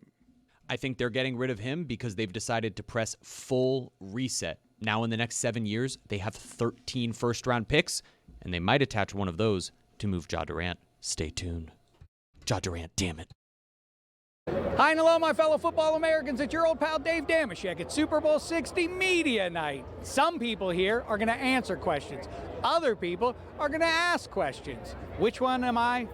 Let's find out. Do you think that Tom Brady wants to see you win a Super Bowl, becoming the second Patriots QB to win one? That's a good question. I think it's something you have to ask him. Do you think it's weird that the New England Patriots are named after the Revolutionary Soldiers who beat back the Brits? But now when the Patriots honor the best players they've ever had, what do they give them?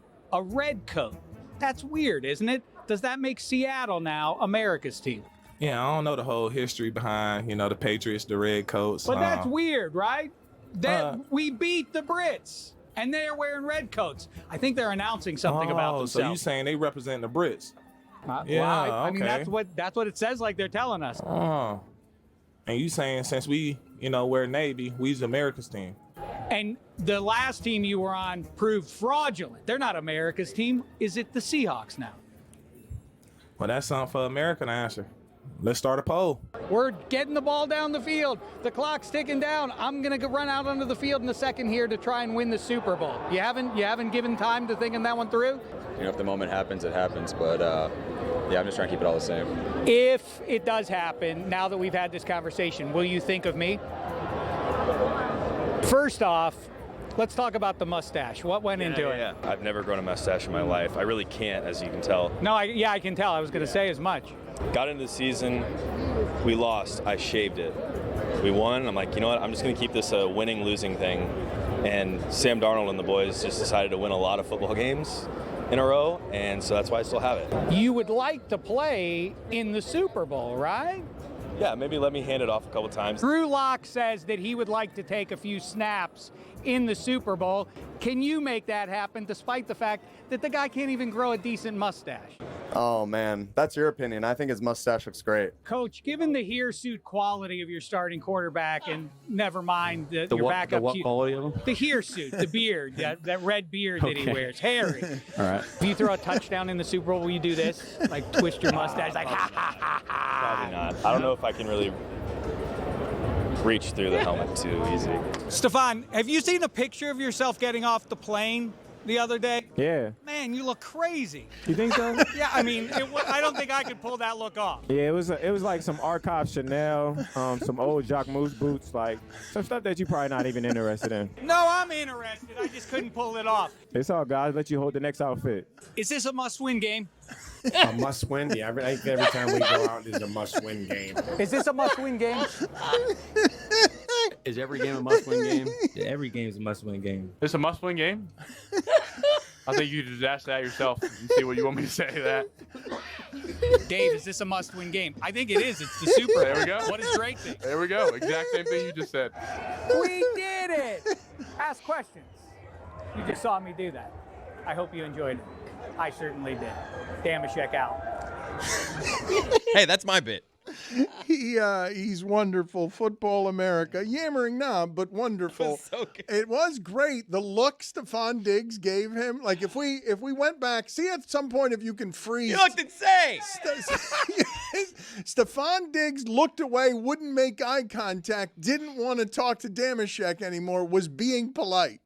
Damashek insulted some people to their face, to their mustachioed face, and he made Mike McDonald interesting, which is hard to do. I've got a couple of things that I want to get to with you guys, but the first thing I want to do, give me the stat of the day music, because I've got, from John Smoltz, I've got an excellent stat of the day. Start of the day, start of the day. This is start of the day. Start of the day, start of the day. This is start of the day. Start of the day, start of the day. This is start of the day. Start of the day, start of the day. This is start of the day. Does everyone here know Tony Gwynn? None of you are old or young enough to not know Tony Gwynn and what a great hitter he was. I don't know if the modern analytics would make him a less great hitter because he didn't hit for power and he didn't walk a ton, but he had a ton of plate discipline. This stat of the day comes from John Smoltz. You'd agree John Smoltz pretty great, right? Pretty great, as is Gwynn, yeah. All right. We'll have that in 1 second, Dan. All right. So John Smoltz has a stat of the day where I'm not totally positive, but I think that among the pitchers that he's talking about facing Tony Gwynn, I think John Smoltz might be the least impressive of the pitchers, and the stat that he's going to give you of opposing Tony Gwynn. Do you have it ready, Chris, or you don't have it ready yet? Tony Gwynn was such a spectacular hitter, and it's funny because, like, Luis Arias has some of those types of stats now in and modern apparently he's not a baseball, good player, where he doesn't strike out, but all he does is hit singles, and they don't value him. But the difference between what Arias can do and what Tony Gwynn could do, it's a massive gulf. It's just that Arias is considered that in today's game because Tony Gwynn was that special. Isn't there some crazy stat where, like, he never would strike out swinging, strike three?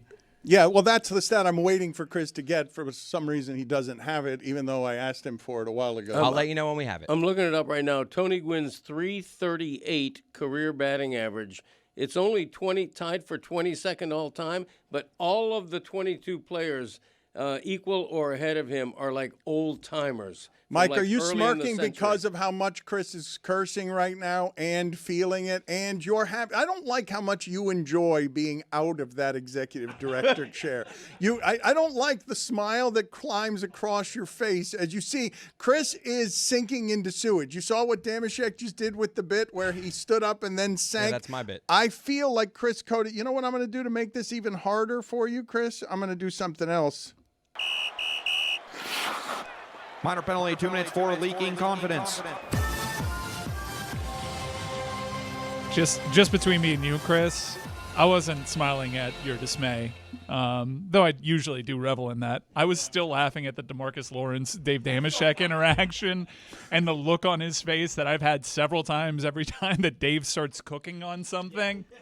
I'd like to relive that at some point, but I don't have a lot of faith in the video right now. Yeah, we can get back to that because there were some really funny things in there. But, Chris, you're going to have to leave for leaking confidence. You can just hit the button, play the John Smoltz video 90 seconds late, and leave. And I want you guys to listen to how amazing this stat is from John Smoltz.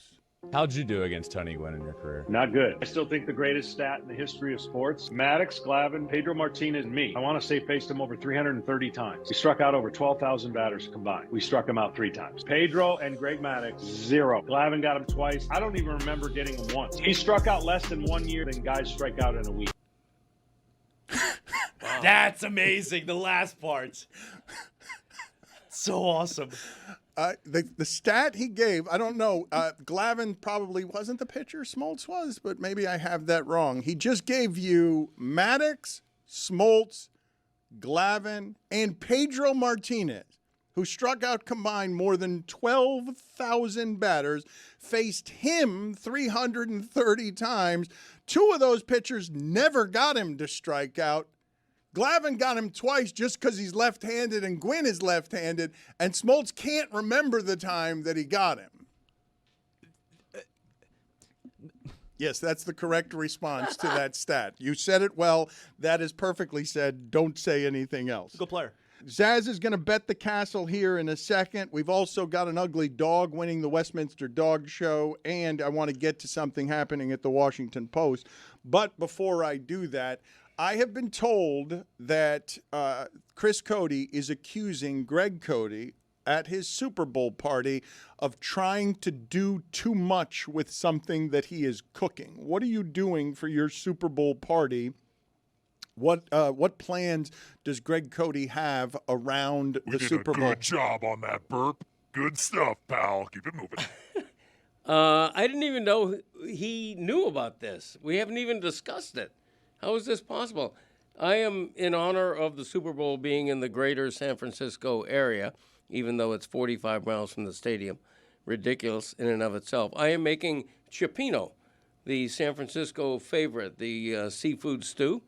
And it's a specialty of mine. Love making it. And I'm going to grace my guests with such a dish. Did you think about going rice-a-roni? That's No. a San Francisco treat. Yeah, no, I'm not big on rice. He's doing too much. You're doing too much. Why? Super Bowl party, chicken wings, nachos, chips and salsa. Like, that's all you need. What is this dish you're making? It's cioppino. Bring it. Doing too much. Okay, don't eat it then. I'll eat it all. Put it on the poll, please, at Le Batard Show. Do you know what cioppino is? Because it's legitimately something I've never heard of. This is the first time I'm hearing of cioppino. Yeah, it's a seafood stew. It's spelled Cioppino, and it's very, very popular. We've been vacationing. It's a great culinary city. We've vacationed in San Fran and eaten Looks gross. cioppino, and It it's looks wonderful. gross. Doing too much. It looks incredible.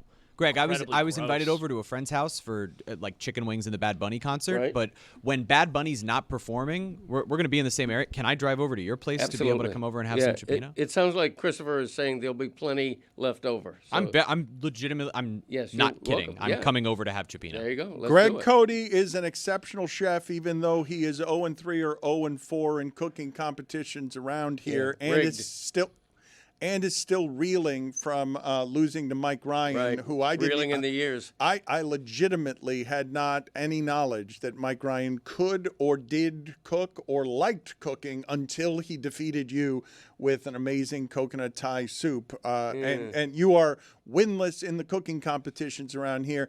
Chris, have you not heard of cioppino, though? Has your father not made it before? Because your father, I trust your father when it comes to cooking. He knows what good food tastes like, and he knows how to make it. Oh, I'm not doubting that it'll be delicious, and I'll eat it. It's just doesn't give off. I don't hear that when he's like, "Hey, you coming over Sunday?" No. Well, Tell me you got chicken wings. Tell me what dips you got. All I need is 7 dips. Okay, we're gonna 7 have dips, all that. 4 chicken wings. That's all I need. Somebody's gonna buy wings. We're gonna have dip. We're gonna have tuna dip and this and that and the other. But the king of the culinary presentation See, that's what this is will about. be cioppino. in honor of the host city. That's the issue. Super Bowl Sunday is not about look at me Louis dishes. It's about let the game, let the commercials do the work. I disagree. I don't need some groundbreaking dish on Super Bowl Sunday. That's for the next Sunday. No. Thank you. It's very look at me Louis. No, there's four things that are important about a Super Bowl: the game, the commercials, Bad Bunny, and Greg's Chippino. Not necessarily in that order. Chippino is about as obscure a dish as you can go with. Like if I were to say, hey, make me laugh with a word that describes food throughout the history of time that someone is having at their Super Bowl party, if someone said Chippino, I'd say that's a nominee for about the funniest thing that you could say comedically as a word to describe something that doesn't belong at a Super Bowl party. Like that does seem, when he says you're doing too much, it seems wildly extravagant for something that's easier than that. You stifle burps the way I do after a meal because you've just eaten too many burgers and chips and garbage. Yeah. It's not because that's why my lower body looked the way that it did when I was doing that video in the other room is because the Super Bowl party will get you in terms of making the gastrointestinal experience something that is rumbling. You would not even try Chippino, correct, Zaz? I'm not about that. It's a pricey meal. It's a pricey dish, but I guarantee you all of your listeners in and around San Francisco are nodding like bobbleheads because, they're making Chippino too. I'd rather it's going to be rice-a-roni. wonderful. No, come on. Zaz, Food out of a box. get out of here to go bet the castle because that's a good. What Zaz is about to do, easy, perfect Super Bowl dish. Like So perfect, good. like perfect. What Zaz is about to do, you can't do a lot better as a Super Bowl dish than I can have 3 bites of burger whenever I want. Show up with a tray of White Castle burgers to my Super Bowl party. Now we're talking. So we're going to bet the castle here in a second, but I wanted to get Greg's expertise on something. I know that most people in America, I'm going to say the majority, do not care about journalism, do not like journalists, don't see the importance of journalism as a checks and balances on power. I know many of you listening to this are tired of about how much I care about journalism and holding truth to power on things that you see happening in America where the billionaires cannot be trusted to do the right thing.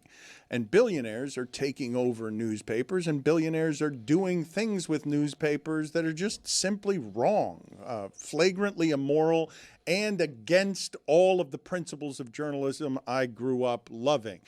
All my life until recently, there has been a clean and noble separation of the money and the people making editorial decisions.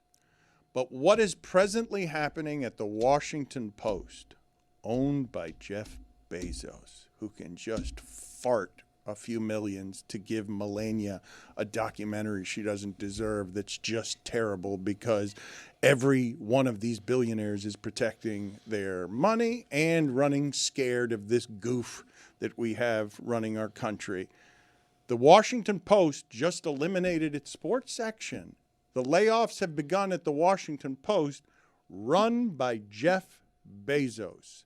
The business of journalism is so bad that Jeff Bezos, who can waste millions of dollars doing a favor for Donald Trump and making a documentary about the First Lady, has just begun its layoffs, and it is legitimately brutal to watch. The executive editor, Matt Murray, says that they're going to treat sports like a cultural phenomenon. So that means maybe a guy climbing a skyscraper?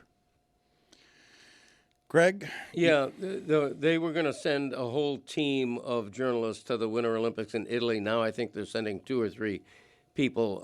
They're also not sending anyone to spring training for a team that was a champion a few years ago in baseball, the Washington Nationals. Yeah, well, this is also the death of the newspaper is the sub-story there. But you're right. I mean, when the billionaires start buying the media, then the media is no longer independent. It's depressing. The whole state of freedom of the press is depressing, you know, and I think when Trump first came into office, one of the first things he successfully did was say, that's a lie. The media is lying. You know, what is truth anymore? and it trickles down. And Bezos, yeah, I'm depressed by the whole thing, to be honest with you. For those of you who do not care about any of what it is that we are presently talking about, this has been something, obviously, that I've cared about unreasonably most of my life, and it has worked for me to care about it. But I'm watching an assortment of things that are wildly sad, and I want to just ask the group, because this has been confusing to me over my lifetime. The regard for journalists and media is so poisoned that I wonder why it is when I'm saying this that more Americans don't care about the importance of or understand the importance of freedom of the press. Do you guys understand why it is that more Americans don't care more passionately about why it is it's important to make sure that you can tell the truth? Just tell the truth. I understand that people think the media is biased. I understand how you come about those opinions. But the way that those things get broadcast when vetted through lawyers is much more responsible than the way that most things now get into your information system. So therefore, more credible because it's more responsible. I understand that social media has changed the game, that most people get their news through Instagram. And I also understand, though it breaks my heart, that most people don't actually care that legitimate journalists have to get things vetted responsibly so that what they're giving you is closer to fact and not disinformation and not defamatory. And most people listening to this also don't make a distinction between what the Washington Post has been the entirety of our lives and Instagram and Facebook. But this newspaper is one of the 5 best there's ever been. And this sports section is one of the 5 best there's ever been. And Jeff Bezos can't afford to keep it alive. Like, the media's already dead. Well, we just haven't gotten around to announcing it. He can't afford to keep it alive. Of course he can. He's choosing not to. And that's a major distinction. Yeah. Also, the sad reality of all these things going by the wayside is that there isn't a marketplace for them. Well, it's also the benefit to the multi-billionaires, right? Like, if they're unchecked on the decisions that they make, that's the benefit of journalism and journalists. It's the reason that Donald Trump, from the day he showed up, started saying everything is fake news. Because if you can blur the lines on what's real, what's not, what's a fact, what's fiction, everything is opinion, nothing matters. And now these things go by the wayside as you rely on TikTokers. And what's sad is that Jeff Bezos can afford not only to keep the Washington Post staff intact, but to increase it and make the Washington Post stronger than it's ever been and be the beacon of freedom of the press in this country. He had, without even touching his wallet, he could do that, but he chooses not to. Okay, so I am just curious, before we get to Zaslow here and he bets the castle, I am just curious when I ask this question because I don't know the answer to it, the question I'm about to ask. I really don't. When you see institutions that have been journalistically credible the entirety of your lifetime, like, for example, 60 Minutes and CBS, run scared from a president who can file lawsuits and then just win nuisance lawsuits because the media doesn't want those problems, why don't more people care that an institution as reputable as CBS has clearly gotten contaminated by this in a way that's irrefutable and also morally wrong according to what have always been America's principles on freedom, why wouldn't that one land? If the Washington Post, which discovered Watergate, doesn't land, why wouldn't CBS, as one of the institutions that has best represented the idea of we're going to do this credibly and does it with old people, why wouldn't that one land when it gets contaminated from the inside on biases and corruption and everything that's happening in America as it regards to money? But I think it does land with about 50% of the country, and the other 50% either doesn't care or is not informed as to the changes that are happening. And then there's a portion of that 50% that actually like the changes that are being made. And I understand what Jeremy said about billionaires wanting unchecked power. Yes, absolutely. The news division especially. They also like money. And if there was money to be made in covering sports, trust me that a capitalist like Jeff Bezos would find the way to do so. I think the sad reality when it comes to sports journalism is the appetite is not there. Social media did a number on it. The internet did a number on it. It has to evolve, you know?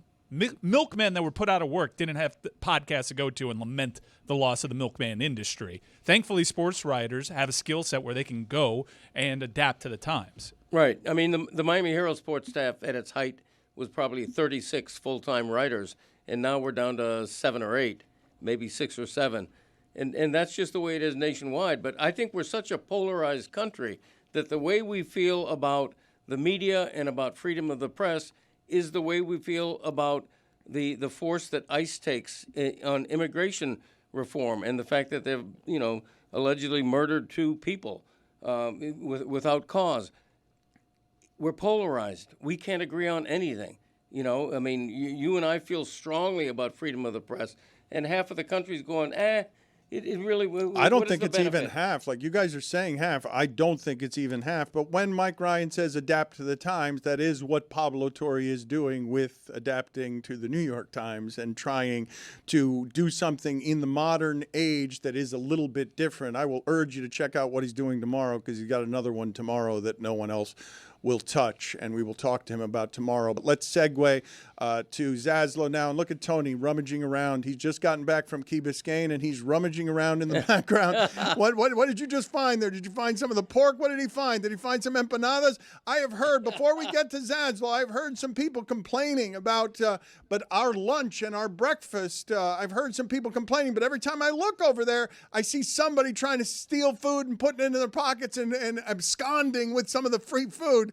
Let's do Zaslow's Betting the Castle now. Get us started, Zaslow. What is the bet that you're offering here on behalf of the delicious and scrumptious and amazing White Castle? I'm very good. Tony, get out of the way. I'm very glad to be doing this again. White Castle classic cheese sliders. I'm very, very excited for this. It tastes so good. So you may remember the last time I did this, my Bet the Castle didn't go so hot, so I'm going to make up for it today, and I'm going to give you guys a winner. You ready for this? Well, no, I'm not. I'm going to remind people that the first and only time Zaz has done this, he said to take the Nets plus 11.5. They then lost by 50 against the Knicks. You always want to buy the hook, Dan. And they scored all of 66 points in an NBA basketball game. Yep. It's like impossible. If you're going to lose big. It was staggering how bad your bet was. Let's do this now. Give us a better bet than you did last time, please. All right. Well, we've been talking about James Harden, the James Harden trade yesterday. This is one of my favorite things. James Harden was traded to the Cavaliers, but the Cavs, they're at the Clippers tonight. Do you think Harden went to Cleveland? No. He probably stayed there, and he's waiting for his new team. And guess what? We're going to take his new team tonight. Even though he's not playing yet, we're going to take the Cavaliers. They are giving 2.5 points tonight. This is a Clipper team that's all out of sorts. I think the Cavs are going to have some extra juice to them tonight. So I like the Cavaliers giving 2.5. I know Evan Mobley's out. I don't care, all right? You can't trust that Kawhi Leonard, so we're going to go with the Cavaliers giving 2.5 in L.A. tonight. Okay, but I believe you're supposed to give that take while the burger is cooking and then eat the burger as the punctuation on the take. At least it's the way that you did it last time. Now you've given us the take and you're ready to do this? You're ready to do all of this. Okay. Here we go. Yes, it's great. It's just... It's so good. I love it. I'm eating that second one. It's really good. Bet the Castle is presented to you by White Castle. Hunger says eat, cravings say eat this. And with White Castle's 100% beef, grilled onions, melty cheese, and steamy buns that hold it all together, how can you not crave thy castle? I don't believe, Chris, that burger will last until you get over there. I believe that you're going to have a good Tony's deal over of there, and it's already gone. And it's gone. Skis. It just He disappeared. said burgle. He burgled the burger. Been burgled. Yeah, who wouldn't want to burgle the burger? Those are just amazing. Like, you can't make enough of those. It's why my lower half of my body looked the way that it did in that video that I did earlier. I'm going to add those to my Super Bowl menu. They go good with chipino. I can't believe you're doing chipino. That makes no sense. So look at me. It just Makes all the sense in the world. How often It's do a you San respect Francisco Super Bowl. the host city with your culinary? Like, is this normal? Oh, yeah. You do this every year? Is Yeah. this part of what you do? Like, Yeah. what do you make? You take a culinary tour of the host city? If the game was in Foxborough, I'd probably serve lobster rolls. Oh, that's great. Maybe clam chowder. Ghirardelli chocolates laid out for the for San Fran. attendees. See, it's look at me. Absolutely. Like, it should be about the game and the commercials. Chris, He's like, look what I can do. So does I he? like it. Does he make a jambalaya when it's in New Orleans? Yes. Does he do this every year? Yes. You have a is good the party. answer. You have a good Thank party. you. Yeah, I think so. What makes a good party is the host caring. You know what? And this doesn't replace the usual. The usual is chicken wings and dip and all that. We have all that. But I have something else that is at the top of the heap of what we're offering. That's all. You go the extra mile. Thank you. Extra mile and a half. Couple of miles. Then he's spending the whole first quarter assessing everyone eating his dish. Yeah, he wants to make sure you enjoy it and then give him proper things because he's a bit of an egomaniac. What can't you get about this? If you don't say, Greg, this is really good, he starts like Well, huffing and yeah. puffing around the whole Yeah, joint. Chris, why else do you do anything? not Why, true. why else do you do anything good for anybody else? Thank you, Mike. You need to be able to hear people say, hey, man, you did that good thing. Thank Preach, you. Preach. That's right. No, he's right. Mike's nailed that. What a bullseye he just hit, that guy. No, he's right. You got to compliment. We don't do good things out of the kindness of our heart around these parts. If you like it, tell me. That's yes, I do it for fanfare. all. Thank you. Put it on the poll, please, at Le Batard Show. Do you only do good things to have people tell you you've done something Yes. good? I need the credit. That's not the way I think Oh, of yeah. You got to have credit. kindness and charitable acts. Thank me.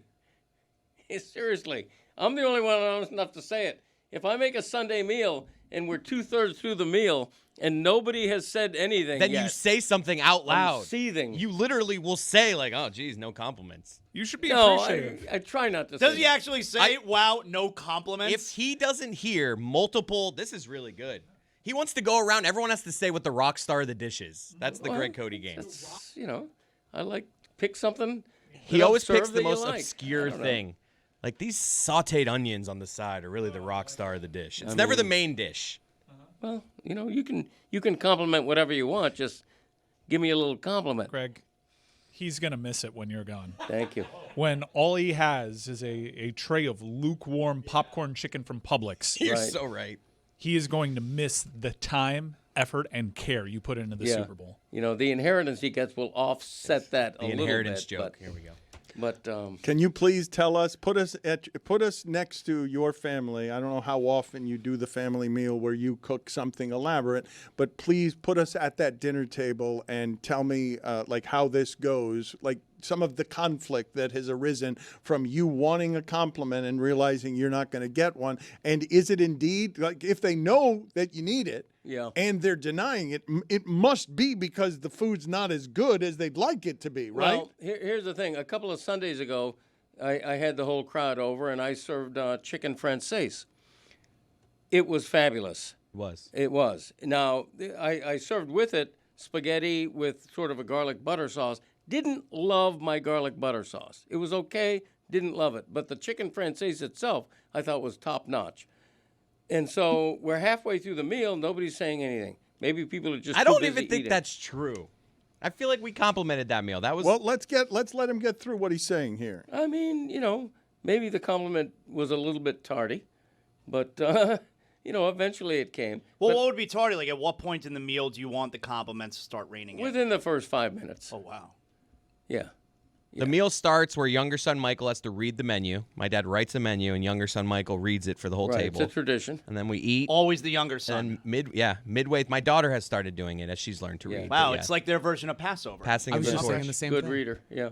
And then as the meal goes on, 10 minutes in, if he doesn't hear compliments, he starts huffing and puffing. Dianu. I huff and puff privately. You know, is it disappointing? Yes. What you got to do is show appreciation in all walks of life, right? Show appreciation. That's all I'm asking for. Because I'm on my hind legs for hours at a time putting together an elaborate Sunday meal. Yeah, all for you to thank me profusely, preferably for 10 minutes, and then we go around the room. Like a kangaroo in the kitchen. Put it on the poll at Le Batard Show. Do human beings have hind legs? Because this suggests that the rest of the time you're walking around on all fours, and then you get up to cook your chicken française. Hind legs. By the way, keeping someone in your pouch? And yeah, that's right. An interesting fact I learned on the Greg Cody Show last week. This was a 3 Facts Jack thing. And McGill, if he were here, would acknowledge this as truth. Animals over time have evolved, and here's an example. In not prehistoric, but in long ago time, the penguin, the cute little penguin, was 6'8" and weighed almost 300 pounds. It was the size of a power forward in the NBA. That can't be true. Yes, it's absolutely true. Put it on the poll. Did you know that the penguin was once the size of a power forward in the NBA? 6'8". That's horrifying. Like that's terrible. That's I know. scary. It is. James Cook was the last 100-yard rusher against the Seahawks. It was week 8 of last season. See, how hard was that? Let him cook. This stat from the Washington Post and this quote from what we were talking about on the Washington Post. Marty Barron, the former boss of me and Greg Cody, says, quote, "This ranks among the darkest days in the history of one of the world's greatest news organizations." The Washington Post says it's basically cutting a third of its staff. So 1 out of every 3 Washington Post staffers are being laid off. And Mike, you were right to correct me when you said, no, Bezos can't afford it. I was wrong, obviously, in saying that he can't afford it, but he's getting out of the running of the Washington Post because it costs him about $100 million a year in losses. And Peter Baker of the New York Times says Jeff Bezos' wealth in 2024 was $194 billion. In 2025, it's $215 billion. His wealth today is $249 billion. So it's increased $55.4 billion. He obviously can afford a $100 million loss. I assume that the Prime documentary division and all the stuff that Prime is doing in streaming is losing a ton of money, because I don't imagine that many people outside of their Amazon subscription for other things are actually going to Prime for much of the movie and creative content. I mean, the corruption is so transparent. What's going on, be it Bezos acquiring a reputable journalistic entity, or you said Trump was winning lawsuits. No, he's not. He's settling in what are clear backroom deals to make sure his friends control these media companies that give him favorable coverage. That is what's happening. And they install other lackeys to carry water. Now, luckily for us, a good amount of the population sees this for what it is, and the midterms are coming up. Unfortunately, there's some other lost souls that won't learn their lesson until history teaches them one. Dan, Prime Video has a bunch of great stuff on it. Fallout's incredible. Have you seen Fallout? No. New Jack Ryan's coming out, too. Really fun. Really good. I have trouble finding anything I like on Prime. It's among all of them, it's to me weaker than the others. Batista Momoa didn't get you hooked in on whatever that is? Dude, I started watching what, it's called something Wreckage or Wrecking Team. Something. It was bad. It was bad. You didn't watch Linus? It was like Linus, good show. It was like ChatGPT had a bunch of prompts entered in by Jason Momoa to make him look cool. The Wrecking Crew. That's what it was. Somewhere down there. I mean, I'm halfway through it. Momoa and Batista, like you. That's what that got me in. I'll watch it. Finn Batista, though. Yeah, he's not the ass kicker. I'm sure he'll get there, but I don't know if I care enough. I watched Nuremberg yesterday. How's that? I want to watch that. Dude, Rami Malek and Michael Shannon sharing a scene. It's as creepy as it sounds. Wow. He can't be put in anything anymore. Who? Stop putting Rami Malek in stuff. They're in this movie, the only time that it's bad is when he's trying to be a cool guy or rizz up some chick. It's just like, this person is way too strange. You know about that, Riz? He's just an odd person. He should only play like villains. Jeremy, that's my 2 cents. Would you do me the favor of looking up for me what it is that Amazon is reportedly losing in the content business? Because it's my last stop among the streaming services when I like all the streamers. You should too. You own a content company. We try to sell dogs to everybody. Shape up. Did you see my lower half of my body in that video that we made before shaping I didn't up? see it. I want to see it. I was excited for that. No. Yeah, let's stream that. No. I heard the panacea thing that you said. Very good. I was sitting there like, yeah, Dan, hell yeah, fastball, dude. Paint the black. Melania? Sounds like a John Mulaney Netflix special. It's Melania. I'm still Let's hurting. get it together. Yeah, I'm still hurting. Can you believe the First Lady?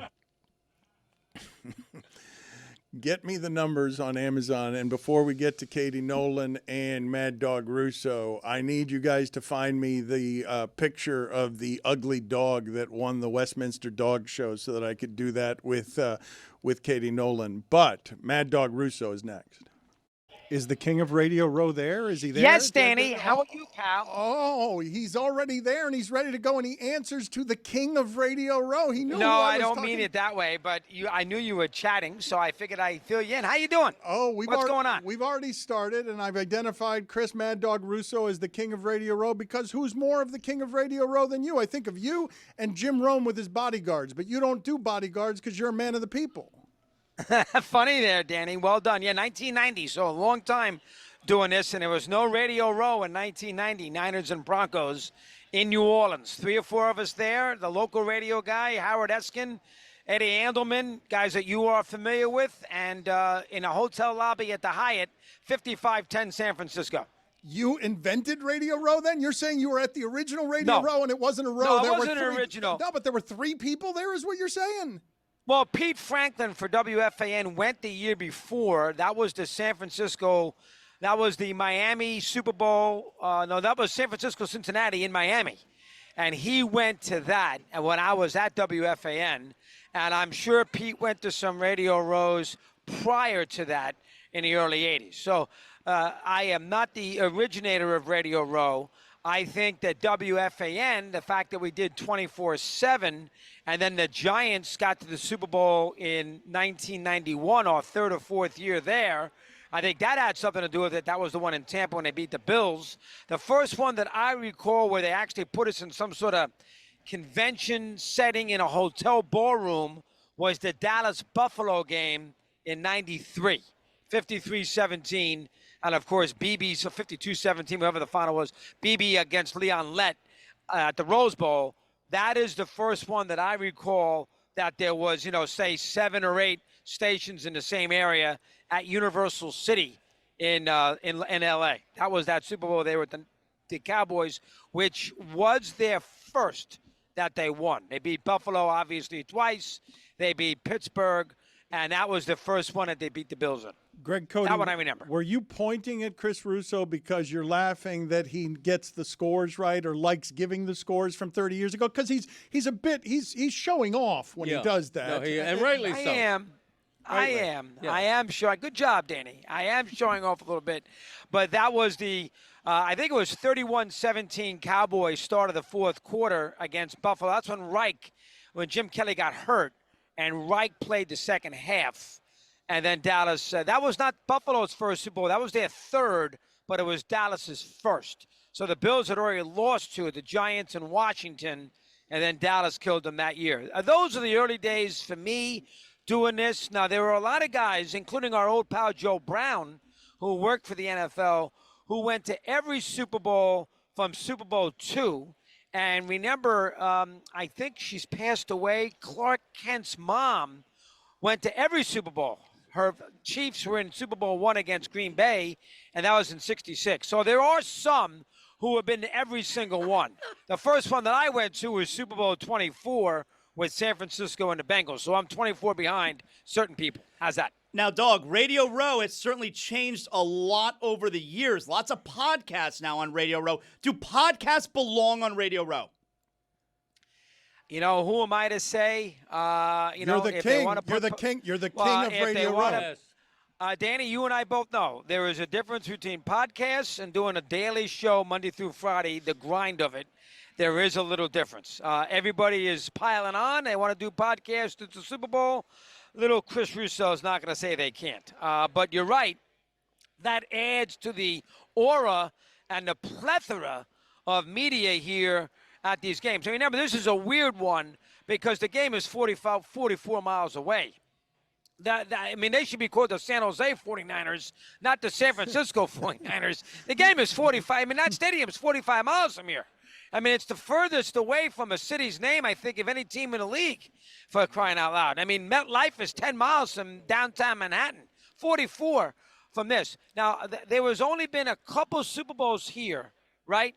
Dolphins played in Palo Alto against the Niners when Marino got killed. That was in Palo Alto, if I'm not mistaken. And then you had the Carolina one against Denver in Super Bowl 50. Is this only the third one? It might be in the history of the NFL. I'm not positive. I'd have to count that. I think it's the third one. Juju, put it on the poll, please. Should they be the San Jose 49ers instead of the San Francisco 49ers? That is a good one. Because they're 44 minutes away. I don't think you were kidding. This is the king of Radio Row. We went on a fascinating deep dive. The reason why Radio Row exists the way it does today is because of Mad Dog Russo. Jeremy, fill him in. In 92, in Minneapolis, Mad Dog was going to do a broadcast live from inside the Hyatt Hotel in which they said Mad Dog was staying. And the Hyatt said, well, you got to pay $40,000. So they said, we'll go do it at the Holiday Inn across the street for free. So they did that. And because of the success that happened in Minneapolis, the following year in 93, WFAN said, we're sending everybody, we're broadcasting live. Did you not know that you'd invented it? Were you not aware that you well, first off, good job by Jeremy. That was the Mike and the Mad Dog. I do remember we did not stay. We stayed in a Hyatt in Minneapolis. That was that cold weather, one of the first cold weather Super Bowls, and Minneapolis did a great job with it. And that's when Buffalo got killed by Washington and Thurman Thomas misplaced his helmet. You guys remember that. Of course. And missed the first play. And I do remember we did the show in a different location than the Hyatt lobby. I did not know about, I have heard that story recently, but at the time, Danny, I was not aware of the $40,000 fee. So if that is the case, that would answer why, in fact, there was a change in philosophy with the NFL of making it Radio Row. Now, the year before that, remember, that was Giants in Buffalo, and Mike and I went to the championship game that year in San Francisco. That was the three-peat game in which the Giants, Roger Craig fumbled, and the Giants ended up kicking that field goal by 5 field goals. They won the game. Yeah, that was it 50. I think it was 15-14. 15-4. They were down 14-12. Craig fumbled. Giants go down the field with Hostetler and kick the field goal. And there was no week off that year because of the war. So we went right from San Francisco to Tampa, and we did the show at the Tampa Hyatt. So there was not a media row then, but there was a lot of Giant fans who came down for the game. And they watched the show at the second floor of the Tampa Hyatt. And the Tampa Hyatt hired a band for the week. And the band said, we can't do this because all the Giant fans came down and wanted to hear Mike and Chris do a show on the Giants. So the band left, and we controlled the second floor of the Tampa Hyatt there with the great Buffalo Giants Super Bowl 20-19 with the field goal missed by Norwood. As you know, the 48-yarder. And I remember we had George Young on at 5 o'clock on Friday afternoon. There must have been 300 Giant fans GM of the watching. Giants. The GM of the Right, Giants. there you go. Who used to work with who was the player personnel director for Shula with Miami. Damn right. Who in fact, there must have been 300 Giant fans watching George Young. I remember that. That was in 1990. What war? What war? That was the Persian Gulf War. What year was that? In 1990. 1990. Wasn't even born. And so there was no week off. They changed that. No week off. And getting in to the Sombrero in Tampa, that was the old stadium. That's where the game was. Getting in, you had to get there basically 4 hours before game time because of precaution. And there was Whitney Houston did the national anthem, and there were basically snipers on top of the stadium because of the tensions with the war. That's a famous one. That's a famous one. I don't think we've spoken about anything in this interview that's happened in the last 20 years. Yeah, I know. Well, you get me on. You get me on, you guys. You're going to be talking about I'm 100 years old. You're going to be talking about the old days, for crying out loud. He headlines Mad Dog Sports Radio on Sirius XM, including Mad Dog Unleashed weekdays at 3 p.m. Eastern. You can also see him every week on First Take. He's got, obviously, a gift for the genius of what sports radio is. And, Chris, I asked this question sincerely out of curiosity. Do you believe that everything you say is interesting? because I think you kind of have to in order to be as good at delivering interesting things as you are. So I don't mean it as an insult. As you're talking, you used to talk for 6.5 hours a day, right? Like your show at one point was 6.5 hours, and I think that probably mutates you into somebody who's got to believe everything he's saying is interesting. Well, you have to be a good salesman because you have to convince the audience that what you're saying is interesting. So that's the first thing a good talk show host has to do, especially if it's on for a long period of time. As you said, Danny, Mike and I won 1 to 6:30, and then when I got to Sirius, it was 2 to 7, and no commercials at Sirius. So if you're going to do a show under those scenarios, you got to make sure that what you say you're into, because if you're into and you're enthusiastic, you can convince the audience, well, he cares about it, so it must be something I should care about. And that's where being a good salesman is important. And my father was a salesman, so that's where that gene came from. You know, I think you got to have that. I think you got to have a little curiosity. I think you got to be able to, you know, be interested in a lot of different things. History helps. You've been doing this a long time, Dan. You have that same gene. If you're curious, that will help you, Danny, be a good talk show host. So I like to think myself as curious, and I like the history of it. So if you like the history of it, you're curious, and you got a crazy personality, you can be a talk show host if that is, in fact, what you want to be. You know, when I started in the early 80s in Jacksonville and Orlando, the second job I had was at WKIS in Orlando, good news talk station, 74 AM. I did 6 to 8, and the old general manager who hired me, a fellow by the name of Mike Geyer, who put Bob Trumpy on the air at CKY in Cincinnati. Trumpy just passed away about, 6 months ago. So he knew sport. He brought me into the office one day. This would have been probably 85. And he said, Chris, you have the perfect blend for a talk show host. You know, you got all those little ingredients to make you a good host. And Geyer told me that in 85, so I've thought about that my whole life. And he put Trumpy on the air, and Trumpy was a good talk show host, too, at CKY. So in Orlando, 6 to 8, Monday through Friday, in the mid-'80s, I'm sitting here doing sports talk at 24, 25 years of age. So there you have it. Longevity is important. 40 years of doing this. 40 years. Mad Dog, what's your favorite Bad Bunny song? My favorite Bad Money? What do you mean Bad Money? Bad Bunny. Bad Bunny. Oh, Bad Bunny. I couldn't tell you. The band. Okay, You got, that's okay. You got the wrong. I can tell you my favorite CC Hart song. No. I can tell you my favorite. No. Sure, let's go there. Yeah. Song. What is it? I can give you. I can give you my favorite Doors song, but I can't give you the. That's a little rough. That one I can't. I'm not good at that stuff. That's okay. And they're doing the halftime, so now I understand. That's all right. Let's play the sound for Mad Dog to see how it is. I don't think he's self-conscious about these things. We've done a form of this before. What happened to you here, Mad Dog? Out of the quarterback in this ball game here, stick 'em. Oh yeah. That was funny. Where did I come up with that? Where did I say that? I mean, I said that 2 weeks ago. What station did I say? Oh, I said it. WKCY. I guess I said it on FA. What station? WKCY. He's being a smartass. Don't listen. My bad, to dog. The KCY. Here's what I did. I said it on our show, and Jimmy Traynor picked it up, and then everybody heard it. That's what I did. And stick him instead of Stidham. That was pretty stupid. But you know the half-court shot I attempted there a few weeks ago, back a couple of months ago. Low rough. You know, that's the thing. You can't take yourself too seriously. Be yourself. Try to be authentic. And if people think you're a nut sometimes, what's the big deal? You must be doing something right. That's You've been right. doing this a long time. Yeah, you're doing you must it right. be doing something right. Lightning round. That was a bad one, no. That was a bad one. Lightning Stick round. 'em instead of Stidham. The lightning round, because you got to get out of here. Headlines, Mad Dog Sports Radio on Sirius XM. I'm just going to do this, so rapid fire. Best city to host the Super Bowl. I know this sounds crazy. I love Minneapolis. They took advantage and they capitalized on all the snow. That was the one with Buffalo and Washington. It is crazy. What you're saying is crazy. And they had stuff, what you could do, and they took Rapid advantage of fire. their surrounding scenarios. Lightning round. Most entertaining Super Bowl game. That I have seen. Before I worked, Dallas-Pittsburgh, 35-31 back in the late 70s when Thomas Henderson said Bradshaw can't spell cat if you spotted him the C and the T, which is fine. Go ahead. Best food to eat watching the Super Bowl. Nachos. Best halftime performer. Springsteen, Tampa. Seahawks or Patriots?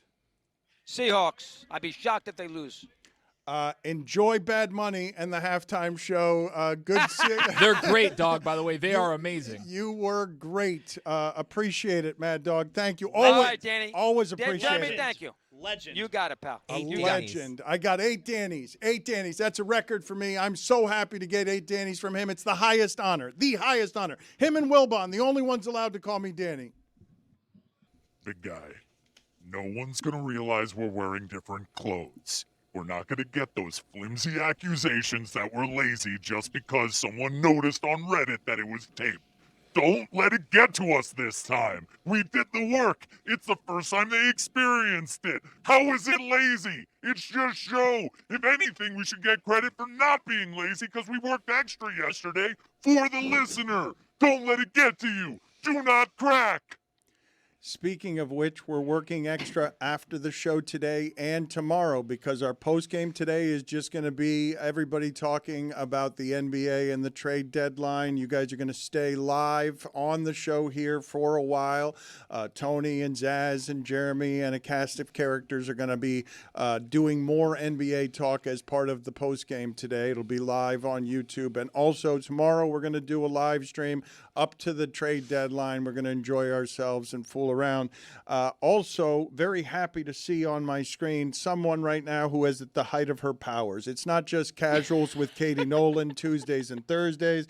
It's not just her daily Sirius XM show fan service. Her Patriots are back. She's sitting down with Matt Damon and Ben Affleck. She is maximum New England right now. Mike, what It's a tough 5 years that poor fan base had to endure. Yeah, right? There's a whole generation of 5-year-olds who have never seen the Patriots in the Super Bowl. Katie, it is nice to see you. Again, weekdays, 12 Eastern on Mad Dog Sports Radio. I want to bring you in here first, and I know that Cody's got some opinions here. He thinks the winner this year of the Westminster Dog Show, he thinks that the dog is simply ugly. So what kind of preamble do you want to give this for context? Okay, Greg? a minor correction. Not ugly, but scary. This looks like if the devil had a pet dog, it would be the Westminster Kennel Show champion. It's a Doberman Pinscher, and it is one of the scariest dogs ever. And when I think of the Westminster Kennel Club, I want my winner to be a Cocker Spaniel, or just something a little, even a poodle, just something cute like you could imagine having in your own home, as opposed to that poodle? animal. A Yes. poodle is cute? That's poodle- not cute. Yeah, come on. If you saw that dog walking down a sidewalk toward you, you'd run like hell, am I That right? dog is perfect. That dog, I mean, literally, that's the point. That's what they give the award out for. That's you never played the game, so you couldn't possibly know what they're looking. I think it's beautiful. It's a beautiful dog. I also think he beat an Afghan hound. That was the runner-up. It was like one of those long-haired. How do you feel about an Afghan hound? I love an Afghan hound compared to that animal with the pointed ears. You sound very scared. It's a devil's dog. I'm Yeah. sorry. All It right. is. Well, Look he at it. won, so deal with it. I am dealing with it. Good.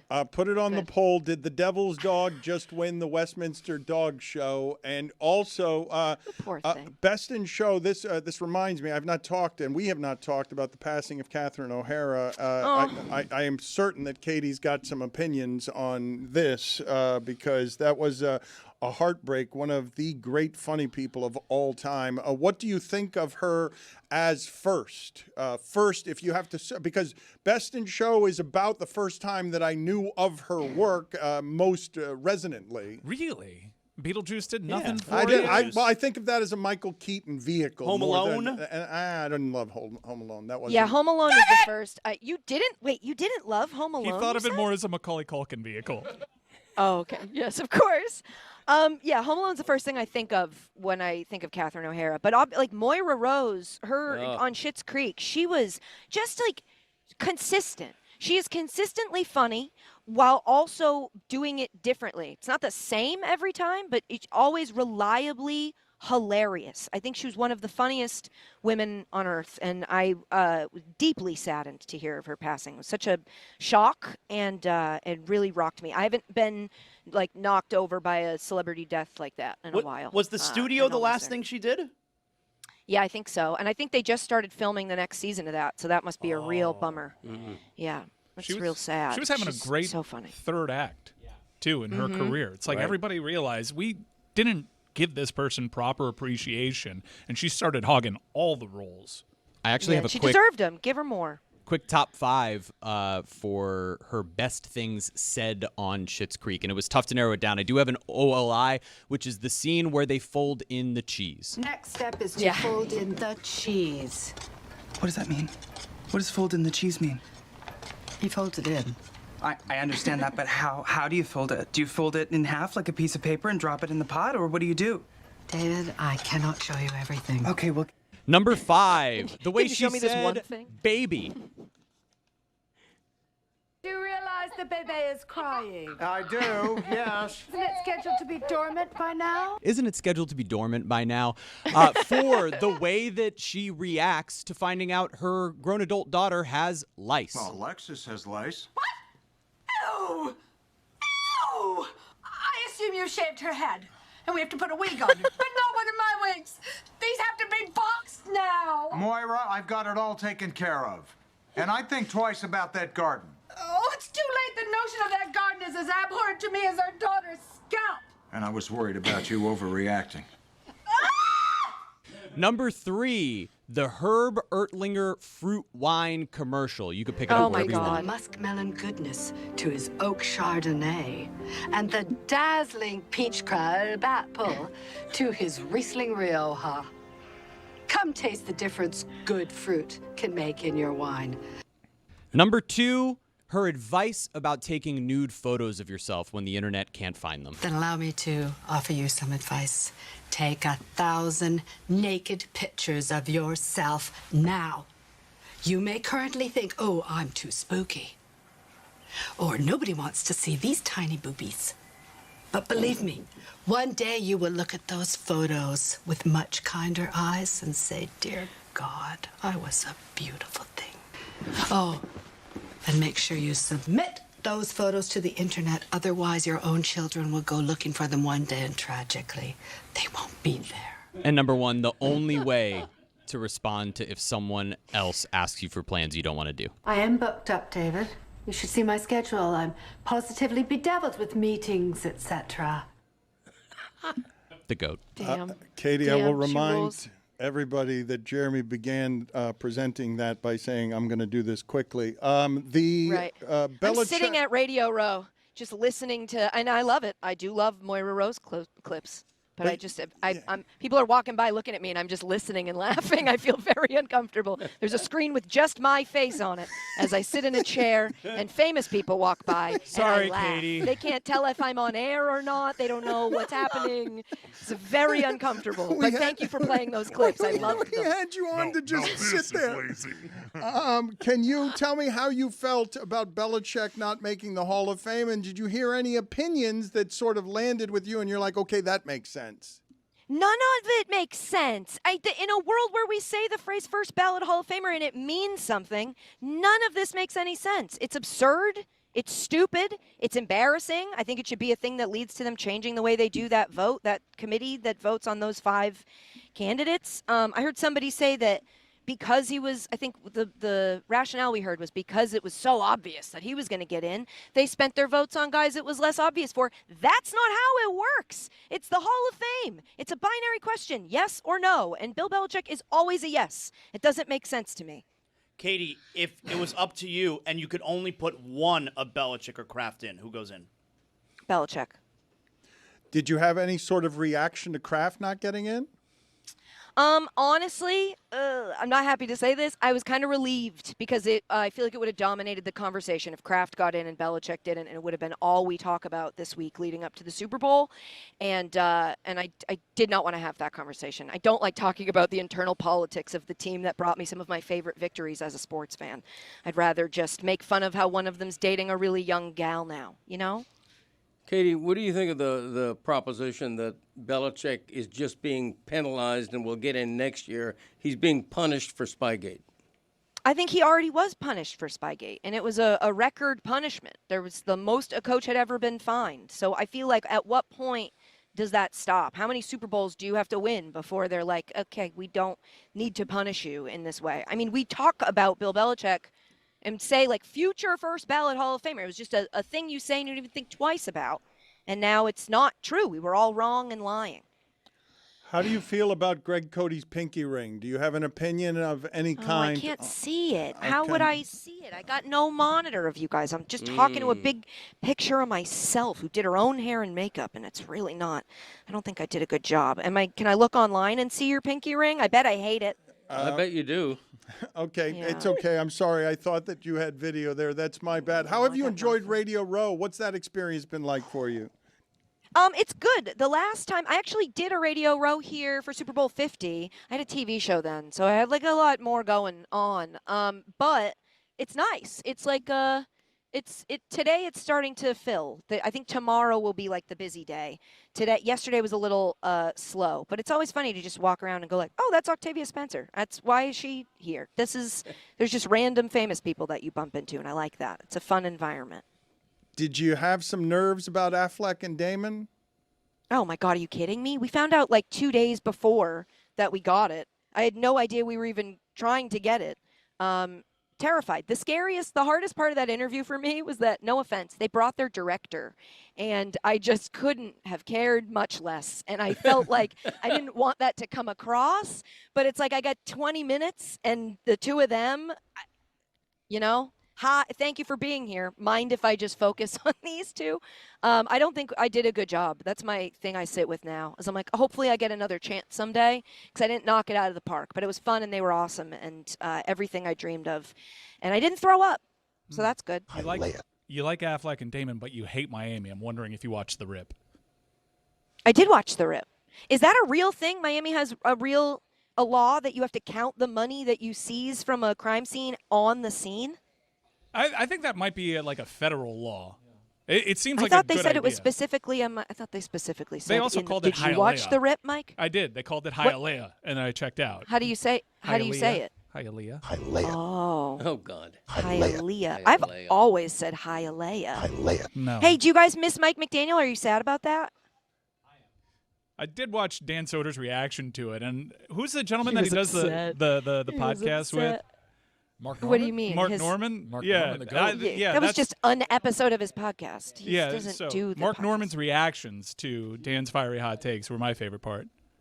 Yeah, Dan was like, he found out what our side of the business is like when like Awful Announcing wrote like, Dan Soder goes off on Miami's front office. And he was like, why is everybody taking what I said so seriously? I was like, welcome to the game, dude. This is how it goes. Sports media doesn't care if you were joking or not. You were mad, and now they've posted it. And he was like getting all the sports media reactions instead of like comedy fans, which he got to live in our world for a little bit. Whoa. And me and my friend. What? Hey, Jesus Christ. Oh, Mark Norman. How did Dan really feel? I mean, he said how he really felt, but he obviously had information about that because he's childhood friends. He's just upset. He's like, your friend gets fired from a job that you think he was good at. I would hope you go to bat for your friend. They weren't like texting. He doesn't have inside information. He just found out from me. I actually had to be the one to tell him. I found out, my producer texted me and said, McDaniel out in Miami. And Dan was at the gym. And Dan's a weirdo who doesn't bring his phone to the gym. He doesn't listen to music. He just works out silently. And he came back upstairs as I was getting ready to leave. And he walked in the door and I was like, I have bad news. He was like, what? And I said, McDaniel got fired. He went beeline to the bedroom, grabbed any Dolphin stuff. I didn't let him buy a lot of merch, but he had like a sweatshirt and a shirt. Grabbed them both, threw them on the ground, and then stomped on them. He like literally stomped on them in the hallway and was like, I hate this team. It's I don't know, am I allowed to say the F word? He was like, it's F the Dolphins forever. And I was like, it's always been F the Dolphins forever. I don't know why you made me root for this team for a second or go to their games. But I was trying to be supportive. And so he's out now. And we'll see how. I think the Chargers I think that's going to be a good gig for him. We've done good segments with What Katie is this? before. This one clearly lands on Jeremy. It was a bad idea. We'll just ream him out in the post show. Let's keep it moving and try to salvage this. Katie, that's my inner monologue. That is. It's great. That's beautiful. That That's is really what I'm good. thinking privately. It was so much more poisonous than that, though. Like he was being really gentle. good. He Wearing cleaned. a stupid sweater. Hey, ball off me, coach. He cleaned it up, and my inner monologue is so much angrier than that right now. I can't even tell you. How is Tom Brady improving to you? I was very critical of Tom Brady. I thought he was distractingly bad last season and early this season. What are your thoughts on Tom Brady on the broadcast? I think he's gotten much better. I think in typical Tom Brady fashion, I feel like he must have watched tape and analyzed it and talked to people who, gave him advice or constructive criticism, and I think he worked on it. I think the teeth thing is still an issue, but we don't have to focus on that. I think Tom Brady has gotten a lot better, and I think, in comparison to Tony Romo, I think most people are starting to see that they would prefer Tom Brady calling a game. Is that wrong? Does that feel right? There is a sentiment shift that I have noticed that has been aided by Romo getting worse. It's interesting that that's the comparison point and not Greg Olson, who's better than both of them. Yeah, well, Greg Olson's very good. He still has a job, right? Just not the top job, which I think he probably should have gotten. But yeah, Greg Olson's great. Tony Romo this year, I think people loved him a lot at first and then turned on him really quickly, and I was hesitant to join the turning on. But this year, the thing that was grinding my gears about Tony Romo is he would always talk about it like if he were the coach, what he would have done, and then if the play would develop or whatever, and he would go, "I was right," and you're like, "We don't care. We don't care if you predicted it, if you were right, if that's what you would have done. Talk about what's happening, what the coach is doing, what the team is doing." It was all about. I think we gave him too much credit for the prediction stuff. And he was like, "This is going to be my whole bag." And now it's aging in a way that you're like, find a new bag. This stinks. And the laziest thing that he does is that he consistently says several times a broadcast that somebody is as good as anybody in the league at doing something.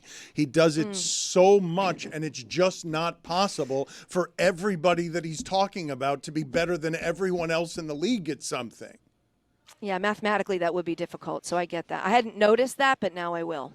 He's like Kayshon Boutte, one of the best deep route runners in the league. Who'd you wave at there? It's just a guy from Dallas Radio that I did a spot Radio with Row. yesterday. Love a Radio Yeah, Row dude, wave. it's just, look, I'm really popular with the local radio guys. I'm really killing it. Can you tell us Really some killing good inside stories about you making your way through all Radio Row things? How does this one compare to any of the others you've heard about or been around? It's look, it's still early days. I know you're not here for whatever reason. God forbid you show up and come hang out at Katie, the Super Bowl. I hate Radio Row. Always have. So what? We all do. We're all here. Kay Adams is here. I just walked by. She was doing an interview with Gronk, and I was like, "Oh, I would love to say hi to either of you." But I'm not. You're on. That's the weird thing about Radio Row is like sometimes you're just sitting here with a headset on. Sometimes you're listening to somebody play a bunch of clips to you, and people think you're just doing getting set up, so they'll come over and you're like, I'm on TV. So that vibe of Radio Row I don't like. The best experience I've had so far last night, I got to go out to dinner with Mad Dog and Stephen A. Smith, and that was a very fun. Yeah, Stephen A. showed up a little late because he obviously had other engagements, but it was just a fun. The Mad Dog throws this dinner for everybody that works on his channel on Sirius, and it was just it was a fun little moment. I liked that quite a bit. Walked up a lot of hills to get there. The hills of San Francisco, they're not lying. It's a lot. I will tell all of you to listen to her in the two places that I've caught her recently where she is showing off some of her best work. Casuals with Katie Nolan, Tuesdays and Thursdays. And what are you laughing at? Sirius XM. I'm just like some of my best work. I appreciate it. Fan Service with Katie Nolan, where she's doing a daily show for an hour where she's got a cool relationship with her audience. Thank you, Katie. Good talking to you. Yeah, thank you, Dan. Thank you, everybody. Good Bye, to Katie. see Sorry you for guys. wasting your time. Except you, Jeremy. You didn't waste my time. I miss you. I wish you were here.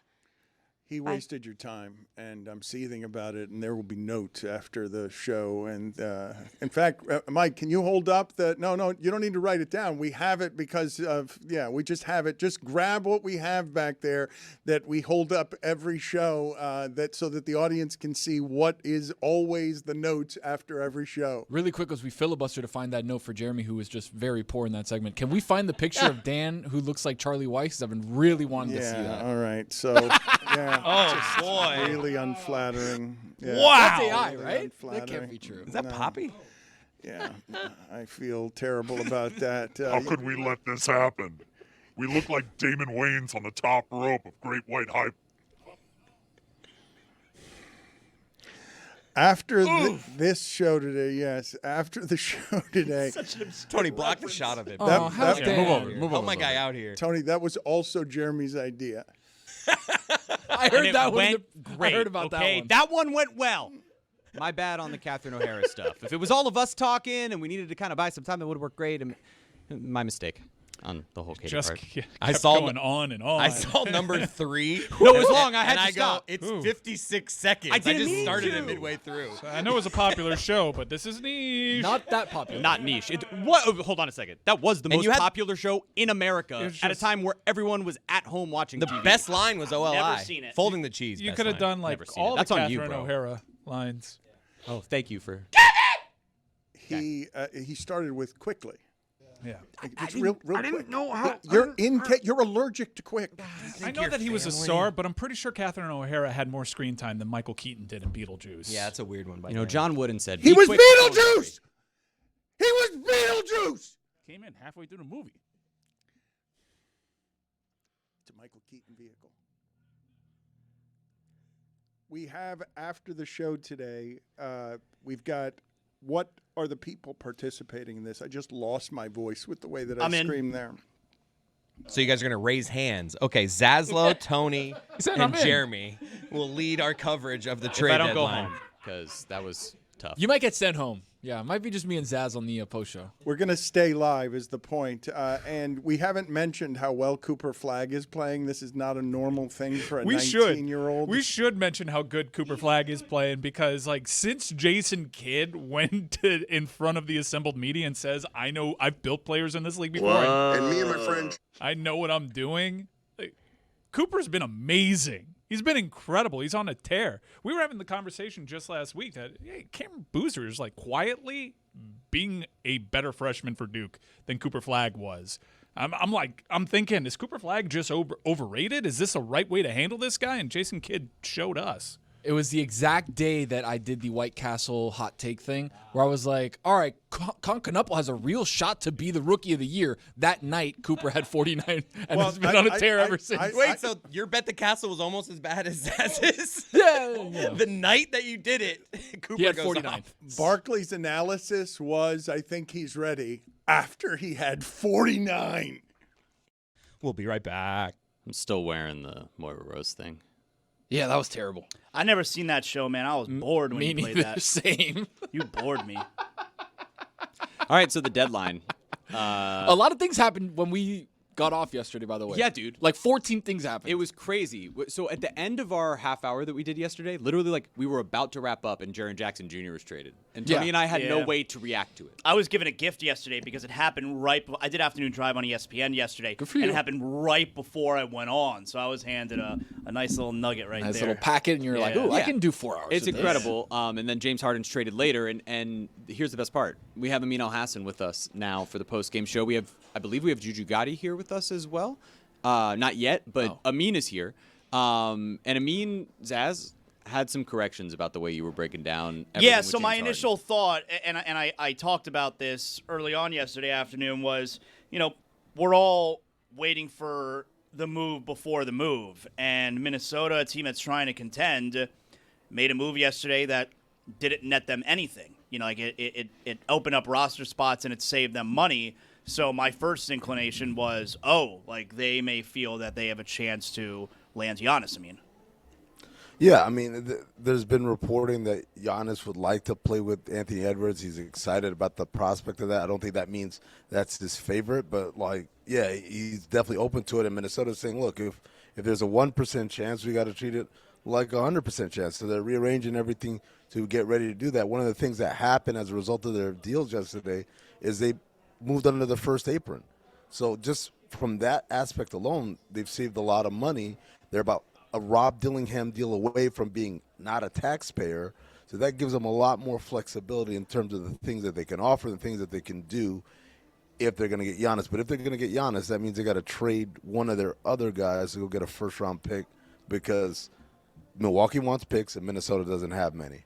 I mean, is the bartender going behind you at some point? I haven't seen him yet.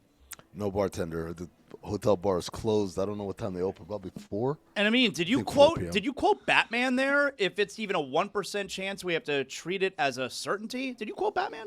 That's not Batman. Believe it or not, that's Dick Cheney. Whoa. It's called the 1% Close. doctrine. And when they were doing the war on terror, that was Dick Cheney's thing. Is like if there's a 1% chance that there's there's weapons of mass destruction here, we have to treat it like it's a 99% chance. Good. I'm glad we're going with that strategy. What if it was a 0% chance? That strategy worked out really well. All right, because that was also in Batman versus Superman when Bruce Wayne was deciding if Superman's his enemy, you know. Terrible movie. All right, but hold on. Let's go back to this James Harden trade to Cleveland because, I mean, we were talking on the show earlier and talking about essentially the concept of James Harden taking the money by going to Cleveland. Oh, there's going to be an extension. But you and I were talking a bit offline about why that's not necessarily the case. He's not. First of all, he's not extension eligible. Let's just start there. He's not eligible for an extension. He's got to play out the year, and then at the end, he can either opt in his deal or opt out and sign a new deal. But there can't be an extension there. He's got to basically play it out or not play it out.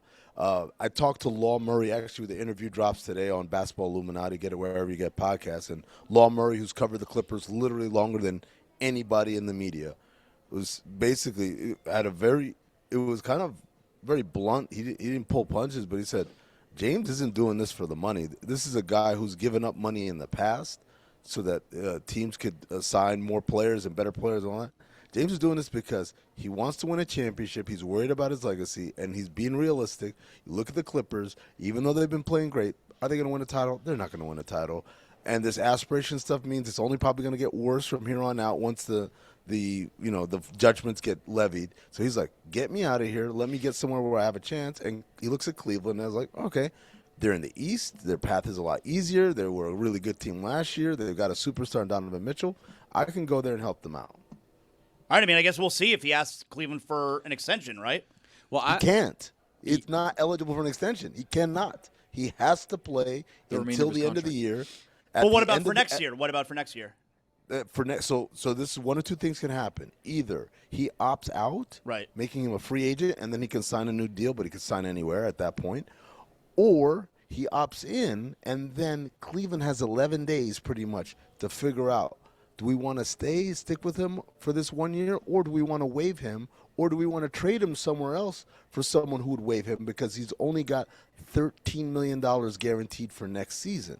So there's a lot of moving chairs there. None of them have long-term money associated unless he opts out, in which case he could have done that from anywhere. I mean, Tom Haberstroh had written a piece about all these things happening in Cleveland. LeBron going back to Cleveland, Harden being in Cleveland, Donovan Mitchell, Evan Mobley, everybody there. Is that something that you think, A, feasibly can happen, and B, if that doesn't happen, where does the Donovan Mitchell and James Harden-led team pan out in the East? Yeah, it's funny. You mentioned that, and I'm like, is that a good team? Right. LeBron James. It reminds me of remember when Wade forced his way out of Miami, went to Chicago, and then he ended up on Cleveland, right? And then they were like, hey, and we're going to get Carmelo. And I was like, yeah, give him Carmelo. Go ahead. That's not a good team.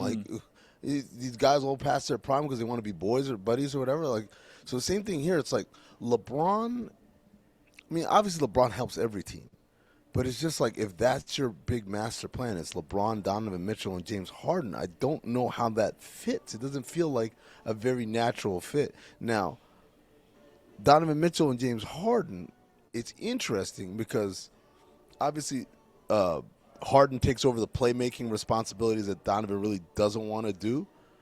But he's still kind of a high-usage guy, too. And what does that mean for Evan Mobley, right? How does Evan Mobley fit into this? Does his game increase because he plays next to Harden, who's great as a lob guy, or does it decrease because now you got two guards who are getting 18, 20 plus shots a game, and now how much is left for Evan Mobley? I'm really interested. I'm intrigued. I think the reason why most of us are optimistic is because the belief is the East, and the East is anybody's game. Well, but I'll tell you one thing. No one's talking about this. The Celtics got Nick Vucevic. Yeah, like, that was a big trade, too. That's a huge deal. If I could just also add real quick, to put a bow on the Cleveland conversation there. I mean, I think the reason they did it is just as much about being tired of defenses targeting Darius Garland and Donovan Mitchell, the smallest backcourt, which you're not going to be able to win in the playoffs like that. Like, I feel like that is as much to do with the offensive side. Yeah, it's Garland's size is an issue. Garland's health is his an foot. issue. His foot hasn't been healthy in 2 years. Well, yeah, I mean. he never plays. He gets hurt a lot. Like Harden, we give. I heard you guys giving Harden a lot of shit. I'm gonna tell you one thing. In an era where everybody was like load managing and playing 22 minutes and stuff like that, that dude plays like 80 games a year and he plays 37. 30. He plays high minutes every year, and he doesn't get hurt. So it's like there's a reason why it worked, somewhat for them in the Clippers, because it's like Kawhi's great in the playoffs, but he's not that durable. This guy's really durable during regular season, not great in the playoffs. Put them together and we kind of hedge our bets. So Cleveland definitely gets up on that, and then. The other thing is that Garland makes continuous money over the next 3 years, right? Harden, that flexibility is part of it. It's like, if it doesn't work out, we have options. Whereas Garland, long term, you don't know if you want to be married to that for that long of a term. It almost makes me wonder too if ultimately, like, if it doesn't work out with Harden, if they just either move him or waive him and then end up using some of the money and some of the other contracts they have to get off of it to get LeBron. But we have good news. Juju is here. And Juju, I want to run through. There are so many names and just so many different things that are out there. And I'm going to say all of them, and I just want to hear what's standing out the most to you that has you the most intrigued here during the deadline. So we have Giannis and the potential that he could go to the Timberwolves, the Heat, the Warriors. Draymond Green, who could potentially be moved, apparently, according to him and to everyone else. Ja Morant and what's going to happen with Memphis. James Harden, obviously going to Cleveland. Jaren Jackson Jr. going to Utah for 3 picks. There's LeBron's future. Chris Paul exists. Anthony Davis. Mike Conley being moved and maybe a buyout candidate. Jared Allen, they're floating out there as a name. There's the guys with the Kings and DeMar DeRozan, Zach LaVine. There's Domantas Sabonis. Juju, of all of the stuff that's going on right now, what are the things that are standing out to you the most? Bro, I checked out around Giannis. I ain't gonna hold you. I heard you, but it started running together. You did. But before we move on to that, I want to comment on the James Harden in Cleveland. As awesome as it is to get that defensive liability in Darius Garland out, you just picked up Schroeder, and you saw what Jalen Brunson did to him in the playoffs last year. Over there. Excuse me, your shoes are over here, and you're over here, sir. Which way you want to be? You dig? And James Harden isn't necessarily known as the best defender in the world. I say that. So, I don't know. Cleveland, I like where your head is at. You're all in. You're putting the chips to the table. But I'm not sure if these chips you're putting in or getting back is worth the struggle. You did. I do, because I actually agree with you on this. I dig. Okay, good. I dig.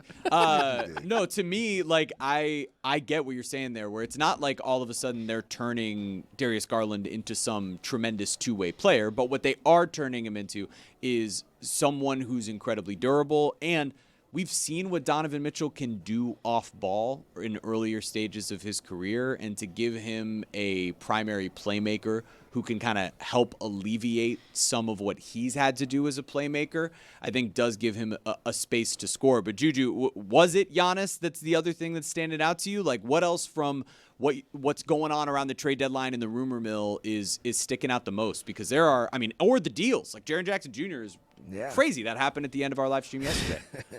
Yeah, I'm still very interested in what 12 going to be doing. Ja Morant. Where's Ja going to end up? Because I'm here to say, if he end up in Minnesota, I'm a Timberwolves fan. Fight me, sue me, bite me, whatever you got to do to me. I'm a Timberwolves fan. You feel me? But I'm also really kind of optimistic about this Vooch situation in Boston right now. Big Voochie, man. Like, you did, like... First, I'm so sorry to the chat. Salute to the chat. King Grizzly, I see you. The Burrow. Come on, man. And you are right, chat. I said James Harden. I don't think he was going to Cleveland. That's strike one for me.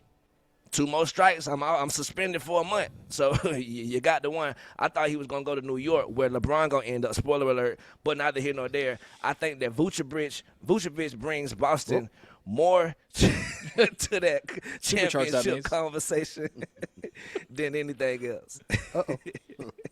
I do wonder if his defense ends up being an issue for them come the postseason. But when it comes to the rest of these guys, like, and this is where I'd love to bring you back in.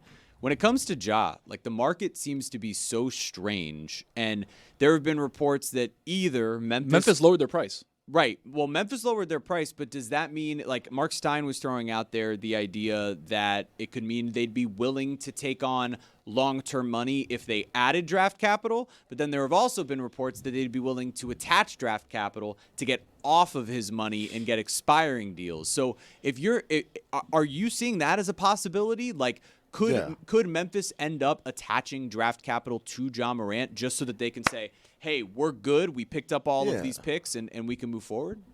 To wash their hands of it, yeah, right. If you're like, you pretty much said it. If I'm acquiring toxic contracts, then all right, you got to compensate me for that. But if you're helping me clean my books, yeah, I'll scratch your back. Someone. So do you see that as I'm looking at that and I'm going, well, if the Miami Heat are sitting here trying to acquire picks and they have all of this movable money where you can move Terry Rozier and Simone Fontecchio out to Memphis, where you can move Tyler Hero and either Norman Powell or Andrew Wiggins out to Milwaukee and the young guys there, and maneuver the different picks that you can get, particularly if you can get a 27 from Memphis and then get Charlotte to unprotect that 27 where you can move 4 picks to Milwaukee. Do you see that as a possibility where they're trying to go and get both Ja and Giannis and blow the whole thing up? Yeah, there's a couple of questions you have to ask yourself. Number one is, am I gutting what would make it into a attractive situation to begin with, right? If I'm saying Tyler Hero's gone and Andrew Wiggins is gone and Norm Powell is gone. Well, they wouldn't all have to be gone. Like, Norm, theoretically, in this situation, one of Norman Powell, like in terms of the finances, one of Norman Powell or Andrew Wiggins would need to go. You would still have Davion Mitchell as now your backup. No, but point guard. Amin's making a good Norman point Powell, because then it looks like Larson. Phoenix from the last couple of No, years. that's fair. That's the question. Yeah. And so that's one thing. The other thing is also, like, what does a Giannis, Bam Adebayo lineup look like? Because that's 3 dudes who can't shoot. Right. Yeah, that looks like a tough lineup. The paint is very clogged. Yeah.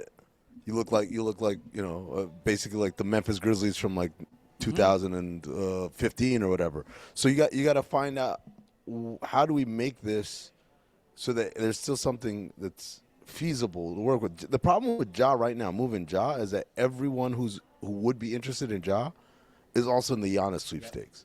So everyone's like, I'm not going to jeopardize what I got going on as far as an offer, take away flexibility of what my offer could be, because I went and chased this dude who's a reclamation project at this point, right? To the point where they're trying to incentivize people to get it done. But I do like what you're saying, Jeremy. It's like, if I'm doing it not because I really like Ja, but because I can get another first out of this, maybe that's something I have to consider.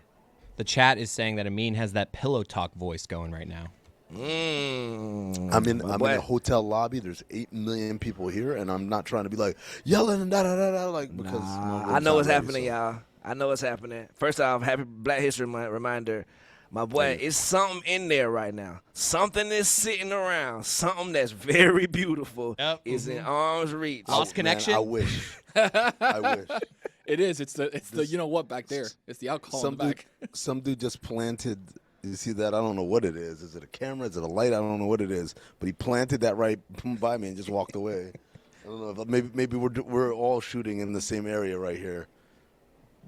Do you see it as a possibility that Minnesota can get this together? And Juju, like, obviously the Ja thing to Minnesota is interesting. The Giannis thing is interesting. But both of you, and I think Juju, I'm interested to hear your thoughts on this too. With what package you think is the best that's out there, and then maybe Amin, like, explain how it's possible that Minnesota can get to the place where they can actually offer something reasonable for the Bucks based off what they want.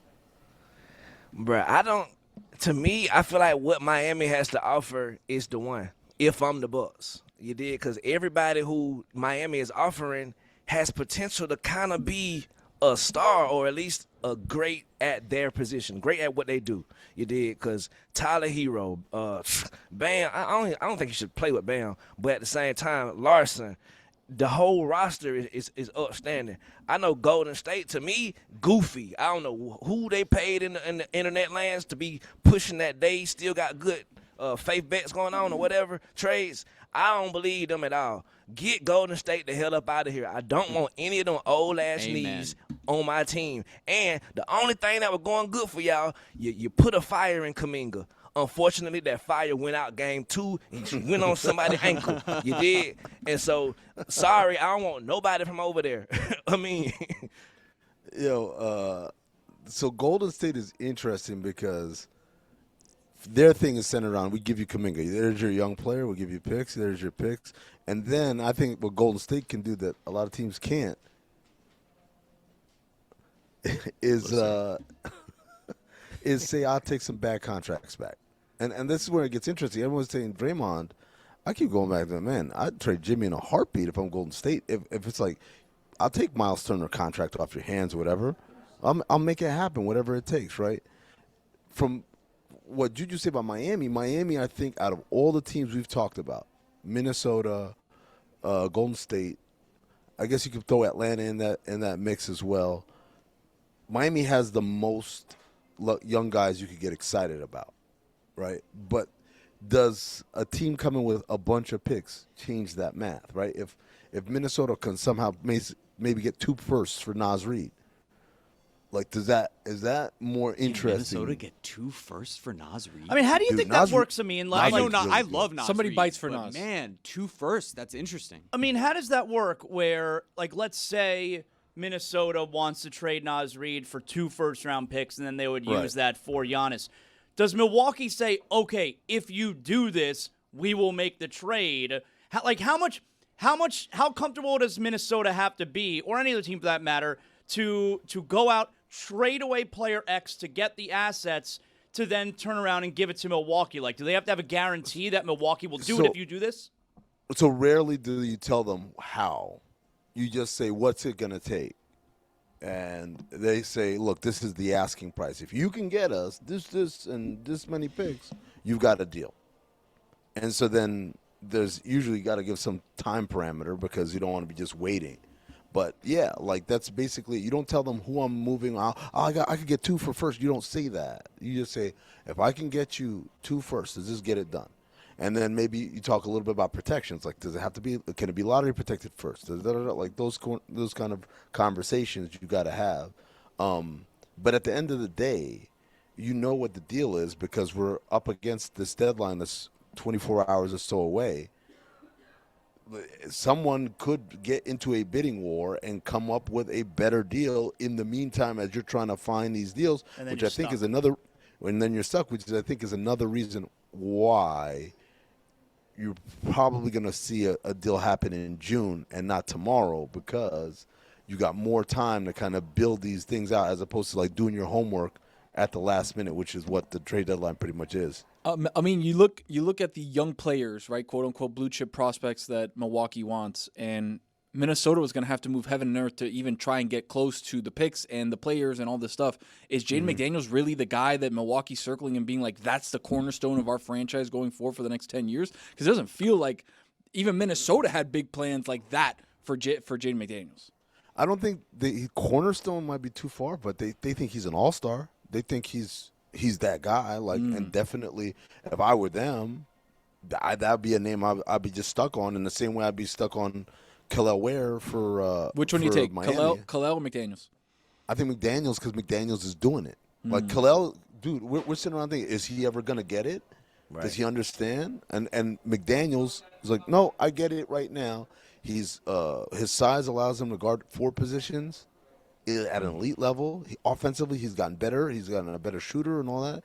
He's played on a team as winning. Like he's accustomed to like what it takes to be a competitor. He's a fiery guy. Does he approach the line sometimes? Yeah, but I kind of like that. Kel'el Ware, we out here wondering, like, yo, can you string together 3 games in a row? Right. He did it. He did it in December one time, and it was like, okay, great. Yeah, but it's been 2 months. But and that's the point. It's like the point isn't play well. It's say play well every single day. Like there's no part of this where there's a finish line. You got to keep doing it. And I think to me, if it was just him struggling, like making shots or whatever, that'd be one thing. To him, it's like a motor thing. There's days where he's just not putting in the motor, and again, he's 7'2" or whatever, so there's some stuff you can't teach. But like I think, as a sure thing, McDaniels by far is a much better prospect. God, you assholes are not doing the job right. My bad. I'm just hype 'em I'm just up. trying to. No, I'm just Hype trying to 'em get up. the real questions answered. No, I mean Ware is phenomenal. Thank you, Juju. I like him too. Thank I you. like him. I like him. I like him too. I like him. Also to the chat right now, salute. Thank y'all for sticking with us this long, and we keeping it going. Irish Ouija, I see you. The boy. QC Man 2000, come on man. Slime Shinobi was handing. What's this? GPZ boy. You got to know Voodoo Child and JoJo from what that? LL Cool J, LL Lee, whoever you from, bro. I salute it. Back to you, Jeremy. Before we wrap up, we have about 7 minutes left that we're gonna do this. Before we wrap, remind me, I'm gonna just throw out a predictive 5-team trade that lands Giannis on the Heat. But I just that's want 2K say it stuff. to But put it that's on the 2K record. stuff. I'm gonna put it on the record. I mean, put it on the when record. was the last time a 5-team All the time. multi-superstar trade All the happened? time. Not multi-superstar. Ja's not a superstar right now. Oh, that's 2K Not right shit. now. That's 2K shit. That works in 2K. I'll explain Juju, it to you. It's That's financial. for Friday. Then he's a superstar again. Oh, of course. Are you kidding? The moment he's here, he's a Face of the superstar. league. I'm talking superstar value. All right, let's hear it. I mean, we don't have to. What I wanted to get first, actually, is the Jaren Jackson thing. We have not. We It's didn't dive Danny into Ainge it. screwing the market. Is Right. manipulating Like, the entire market. Why? What's Why do you happening? say that? Because Jaren Jackson Jr. for 3 picks when you're talking about Giannis being able to go for No, but 4. that's what he's worth to Utah. Utah has all these picks. You can't use them all. Like, you literally don't have enough roster Agreed, space. agreed. Like, that's what he's worth to Utah. It doesn't mean that Most because boring- Jaren Jackson's worth. Doesn't mean that Jaren Jackson's worth 3 firsts. So what's Giannis worth? That's what he's worth to Utah. Most boring team in the universe. Also, by the way, I'm talking about. I don't give a damn what Utah Jazz do. I do not cheer for them my entire life. How about Keontae George? Keontae George. I'm free Keontae George. I promise till it's backwards. Because there's never been a section in my life where I even found the Utah Jazz kind of cute. Get them out of here. Have you ever met a Utah Jazz fan? Me, Juju, went. Amin was there too. We went to Utah for what was it? The All-Star game. Car in- wash. Okay, but in Utah you'll meet some, but like just anywhere else in the walk of life. Have you met a Jazz fan? Utah. That's it. I haven't. Right. Jeremy just did the That's a Dan good with his mic poll. off. He said something into the mic with his mic off. No, I yelled it so that everyone could hear it. You meant to do that into a Yeah, mic. it's a good question. Ambient I do it with noise. mic off in there all the time. Don't tell me what to do in the driver's What seat. about that chair? They love turning their mic Put off. it on the poll, Dan. Have you ever met a Utah Jazz fan? What do you say in real life? Yeah, outside of Utah. Outside of Utah. IRL. Outside of Utah. Also, Yeah. put it on the Yeah, poll. yeah. Did Jeremy mean to talk with his mic off? Also put on the poll, will the Houston Rockets shock the world with a phenomenal trade by tomorrow? Because I think we not paying enough attention to the Houston Rockets right now. They need a point guard. It's some Mike available Conley? point guards. Ayo Come Dosunmu? on, you trying them? Nah, That's what this should that be dude's right a here. What stud. Juju just did, I want you guys to go around the room these last 5 minutes. I need predictions. What's happening tomorrow? Okay, I'll yeah, end I'll it with start my it off. 5-team trade. Go ahead, Juju. Oof. The Houston Rockets will land either Ja Morant, or some type of. I'm people forgetting about DeJounte Murray. DeJounte Murray is sitting right there. He got ice on his ankle, but watch out for Or him. his Achilles? He got ice on it. He icing it. But as soon as it's ready, come put this Rocket jersey on. So yeah, the Rockets gonna make a big move, big splashy move by tomorrow. So I'll go a little bit off the board. I mean, look, as far as Giannis goes, More than that? Yeah. DeJounte Murray. No. As far as Giannis goes, like I do believe he's going to be traded tomorrow. All right, but I'll go a little off the board here, and I think right now, based off of 7 consecutive wins, I think Charlotte's going to do something. I think Charlotte has an opportunity. Charlotte's a good team. I think Charlotte has an opportunity for like the first time ever to do something that could maybe help them win a playoff series. I mean, not a playoff series. Like if they make the playoffs, they're probably gonna be the 8th seed. You're gonna play Detroit, but they have an opportunity here to excite their fan base a little bit right now for the first time in forever. And I think Charlotte's gonna do something. I actually really like that take because I've been undercover Charlotte fan. I love Concanippo. I think he's been incredible. You stealing his prediction? No. I'm just saying I like what he's thinking about. I'm gonna go to quick question. Go ahead. Quick question, Tony. In the middle, because you just sparked it. A knife is a knife. A knock is a knock. Yeah. I feel like my boy name is Nipple. Like Concanippo. I mean, neither here There's nor a lot there. of U's and E's and P's and N's. I'm like, yeah. Con nipple. Con nipple. Con nipple. If you go through any rabbit hole, take a look at the Knipple family. I mean, you've done the deep dive on the Knipple family. The names of all the kids. Not only that, the brothers are even all like the same thing. Like they're they're insane. all with K's. It's like the They all Flying have Willendas. They're just like this They family also- of people. They also have like when they played Milwaukee, you know how like whenever you will play your hometown, you request extra tickets, and sometimes a guy like, I got 200. They said he requested 6,000 tickets. And I was like, I've never heard that in the history of the NBA. We'll take these 4 sections, please. Thank you. My boy told me, he was like, guess how many? I'm like, it was like 50. He's like, no, like a lot. Like who's the most? I was probably like 100, maybe 200. He said 6,000. I'm like, Jesus Christ. The Knipple family. Take a look. I'm going to go with another team that's won 7 in a row. I think the New York Knickerbockers are going to do something interesting. Really? Yeah. I don't know what it is yet. I think they're gonna try and make a move, even if it's not in the Giannis situation. Just to try to clear up some things, get a couple picks in I there. feel like Juju named names. You guys are being a little vague with your predictions, but what is he going to say? Giannis is going to go to Charlotte? Just say like you could give me a name of what you think Charlotte would get. And I mean, I could see them moving LaMelo Ball. But they would have to get they're gonna have to get someone they believe is good in return. Really good, right. But I think Charlotte's going to do something. I think New York can move off a cat. Once again, those are guys leaving, not coming. But anyway, Jeremy, what's your prediction? I've got a 5-team, 11-player All right, billion. let's go to Amin trade. first. Christ. Amin, what's your prediction? My prediction is Philly does a deal to get under the luxury tax. Because we talked about it on right after basketball. Embiid came out and said the team doesn't spend the last few years. We talked about it on Basketball Illuminati. The Paul George suspension, the big thing that no one's talking about is it takes them to just about $1 million over the tax. So basically, if they can get rid of second-year center Johnny Broom.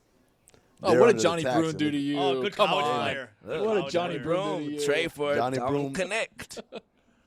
Oh, Connect could be on the move too. I believe. Connect is Under on the move. Speaking I of got Dalton sources. Connect. An under the apron prediction by Amin. All right, over to Jeremy. Is that better? Do you like that one better? I You don't guys love have it. brought up some things that I love here. You brought up Charlotte. You brought up Dalton Connect. So here we go.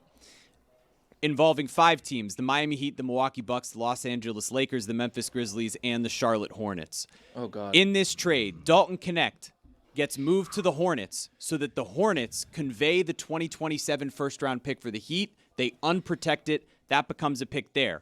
Why? Because Memphis sends a 2027 first-round pick to Miami alongside John Morant in exchange for Terry Rozier and Simone Fontecchio so that they can get 2 expiring contracts. What does that do for Miami? It unlocks all 4 tradable first-round picks, 2026, 2028, 2032, and 2030. All 4 of those go to Milwaukee alongside Tyler Hero, Khalil Ware, Jaime Jaquez Jr., and Kasparis Yakachonis. But not only 4 picks go to the Bucks, a 2032 protected first-round pick, lottery protected from the Lakers, goes to the Bucks. Why? Because the Heat move Andrew Wiggins to the Lakers, who's on a player option for next year. And ultimately, they get that pick to go to Milwaukee. So it's 5 picks to Milwaukee. Rui Hachimura joins. Terry. Rui. Don't ruin this. No, the last name. Hachimura. Rui Hachimura goes with Tyler Hero, Khalil Ware, Jaime Jaquez Jr., Kasparis Yakachonis, and 5 first-round picks to the Bucks. The Heat land Giannis Antetokounmpo, John Morant, Thanasis Antetokounmpo, and Gabe Vincent. If that happens verbatim, I'll eat my shoe. All right. Get ready for it. Every part of it? Every single part of it, I guess, has to happen. Every part of his shoe. Every part of the shoe is getting That's right. eaten. That's right. That's it? That's all you'll do, the believe. shoe? Just trying to think of something wacky I could eat. I can think of a couple of wacky things. Lock it in. The shoe is wacky. Nah, it's not that Ate the wacky. tweet. The shoe is supreme wacky. Thank you, Juju. Do the FSU thing, the guy that ate the dog shit. Oh. Well, it's a shoo-in that you'll enjoy our NBA trade deadline special tomorrow. Tomorrow from 2 to 4, we'll be live after the show. It'll be a separate live from what we're doing on our standard live show, but we'll be live here on YouTube. I believe all of these people, except for Chris, will be involved in that. We're trying Chris to get Sorry, audience. He's got stuff to do. What do you got to do? But it'll be take a quiz. We'll be live from 2 to 4, simply so that we can react to everything that is happening or not happening. Maybe nothing happens. Can you but imagine? It would be really funny. Oh, yeah. It does feel like it's the kiss of death with us doing that. But there should be a lot of movement. We're looking forward to doing it. Amin, Juju, thanks for joining us. And we'll see you guys tomorrow. I can't wait for the deal to go down as soon as we're off the air. 100%. 3. Oh, you know 2, the Heat. 1. They're doing it All today. the trades.